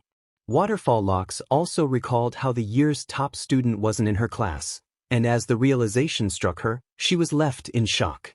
Could the lazy, unassuming protagonist actually be the top student in her set? Based on what she had seen in the fight, she was convinced he was stronger than she was. She now wondered what he had thought of her during their earlier conversation. Embarrassment washed over her as she remembered the shameless gloating she had done. She muttered aloud, wondering what he thought of her. The blonde girl from her class, Rachel, seemed to be half-dazed and asked what was going on. Waterfall Locks nervously laughed and said it was nothing, but Rachel, with a smirk, asked if she was sure, sensing that something was bothering her. The talented swordswoman tried to deflect, claiming she hadn't been able to train recently, which had left her feeling sluggish. Rachel, however, wasn't convinced. She smirked again, asking why Waterfall Locks had such a pouty expression, clearly sensing the other girl was trying to hide something. Waterfall Locks, flustered, asked what she meant, but Rachel pushed further, demanding that she confess what was really going on. She assumed the snobby noble girl was simply hungry, but the girl quickly denied that. Then, the blonde guessed that the blue-haired girl had left her equipment at home, but that wasn't it either. Next, the blonde asked if it was a bathroom break, to which the noble girl snapped that it was nothing, as she had already said. The blonde, grinning mischievously, finally figured it out through process of elimination. She teased that the blue-haired girl must be having boy troubles. The noble girl was left speechless and shocked, while the blue-haired girl flushed in embarrassment. The blonde's grin widened, and she burst into laughter, unable to contain herself. She couldn't believe it. This stoic, noble girl was having romantic issues. The blonde laughed even harder, her amusement growing as she saw the noble girl's embarrassment. The noble girl, now blushing, vehemently denied it, shouting that it wasn't what the blonde thought. But the blonde, still laughing, pressed on. She asked, with a teasing tone, who the lucky guy was. The blue-haired girl went silent, refusing to answer, which only made the blonde more curious. The blonde began guessing, suggesting it might be Leon, the perfect and handsome protagonist. But the blue-haired girl's disgusted reaction made her rule out that possibility. Confused by the girl's continued aversion to Leon, the blonde then guessed that it must be the special student from yesterday. The blue-haired girl's sudden jolt was all the confirmation the blonde needed. With a grin that stretched across her face, the blonde realized this was a juicy secret, one she couldn't wait to exploit. Eager to have some fun with it, the blonde grabbed the blue-haired girl and started pulling her along. The blue-haired girl, still stunned, asked where they were going, but the blonde just laughed and said they were heading to the wolf class, skipping through the hall like characters in a romance novel. When they arrived at the wolf class, the blonde cheerfully waved and greeted the students there, asking them to excuse them for a moment as she dragged the blushing noble behind her. The wolf class was buzzing with surprise, staring in awe at the popular students. The noble girl felt nervous, but the blonde strutted through confidently, as if walking down a red carpet. Then, with a mischievous glint in her eye, the blonde jumped onto a table and beamed. "We're looking for a fellow with black hair," she declared. Of course, she was talking about our guy. The blonde, with hearts in her eyes, scanned the room like a predator on the hunt for the day's latest amusement, looking for anyone with black hair, since the protagonist was the only one who fit that description. As she searched, a busybody student approached and tried to tell her that her high status didn't allow her to be on their desks or cause a commotion. Rachel wasn't in the least bit fazed by the student's comment. She flashed a stunning smile in his direction, using her beauty to knock him flat like a bowling pin. The student was completely overwhelmed by her charm, while the noble girl beside her was horrified by how shamelessly the blonde was using her pretty privilege. But the blonde's face lit up with triumph when she finally spotted our guy. He was dozing off in his seat, with a familiar redhead hovering around him, chattering away. The blonde immediately recognized the female assassin as ᴄᴏᴘᴘ's girlfriend. It wasn't exactly how it looked, but the blonde found it better this way. It made everything even more exciting. She could already tell this would be fun, and a look of glee filled her eyes. Red was still fussing over the lazy protagonist when suddenly she froze. A strange killing intent wafted in the air. The blonde had appeared at their side and, without hesitation, blew a kiss at ᴄᴏᴘ's sleeping head. The audacity of that kiss made the redhead lose all color temporarily. Waterfall Locks, the noble girl, seemed to reboot as if in shock, while Red appeared to be transported to some deep, dark place. Pretending it was an innocent mistake, the blonde smirked, and the sleepy protagonist slowly raised his head, confused to find himself surrounded by enemies. The blonde flashed her cute, mischievous smile, using her charm to the fullest, and asked ᴄᴏᴘ if she had woken him up. Still groggy, the protagonist tried to process what was happening, but before he could say anything, the blonde jumped right in, asking him to confirm his name. She then continued, saying that she hadn't known who the black-haired genius was until the incident at the subspace the other day. The protagonist, still trying to figure out why Rachel of all people was in his class, was caught off guard when she casually commented that the Oreo cookie was quite the looker-up close. Meanwhile, the protagonist's intuition was screaming that he was in a dangerous situation. Just then, someone else greeted them and asked, "What the heck is Blondie supposed to be?" It was red, and the jealousy bubbling inside her was impossible to hide.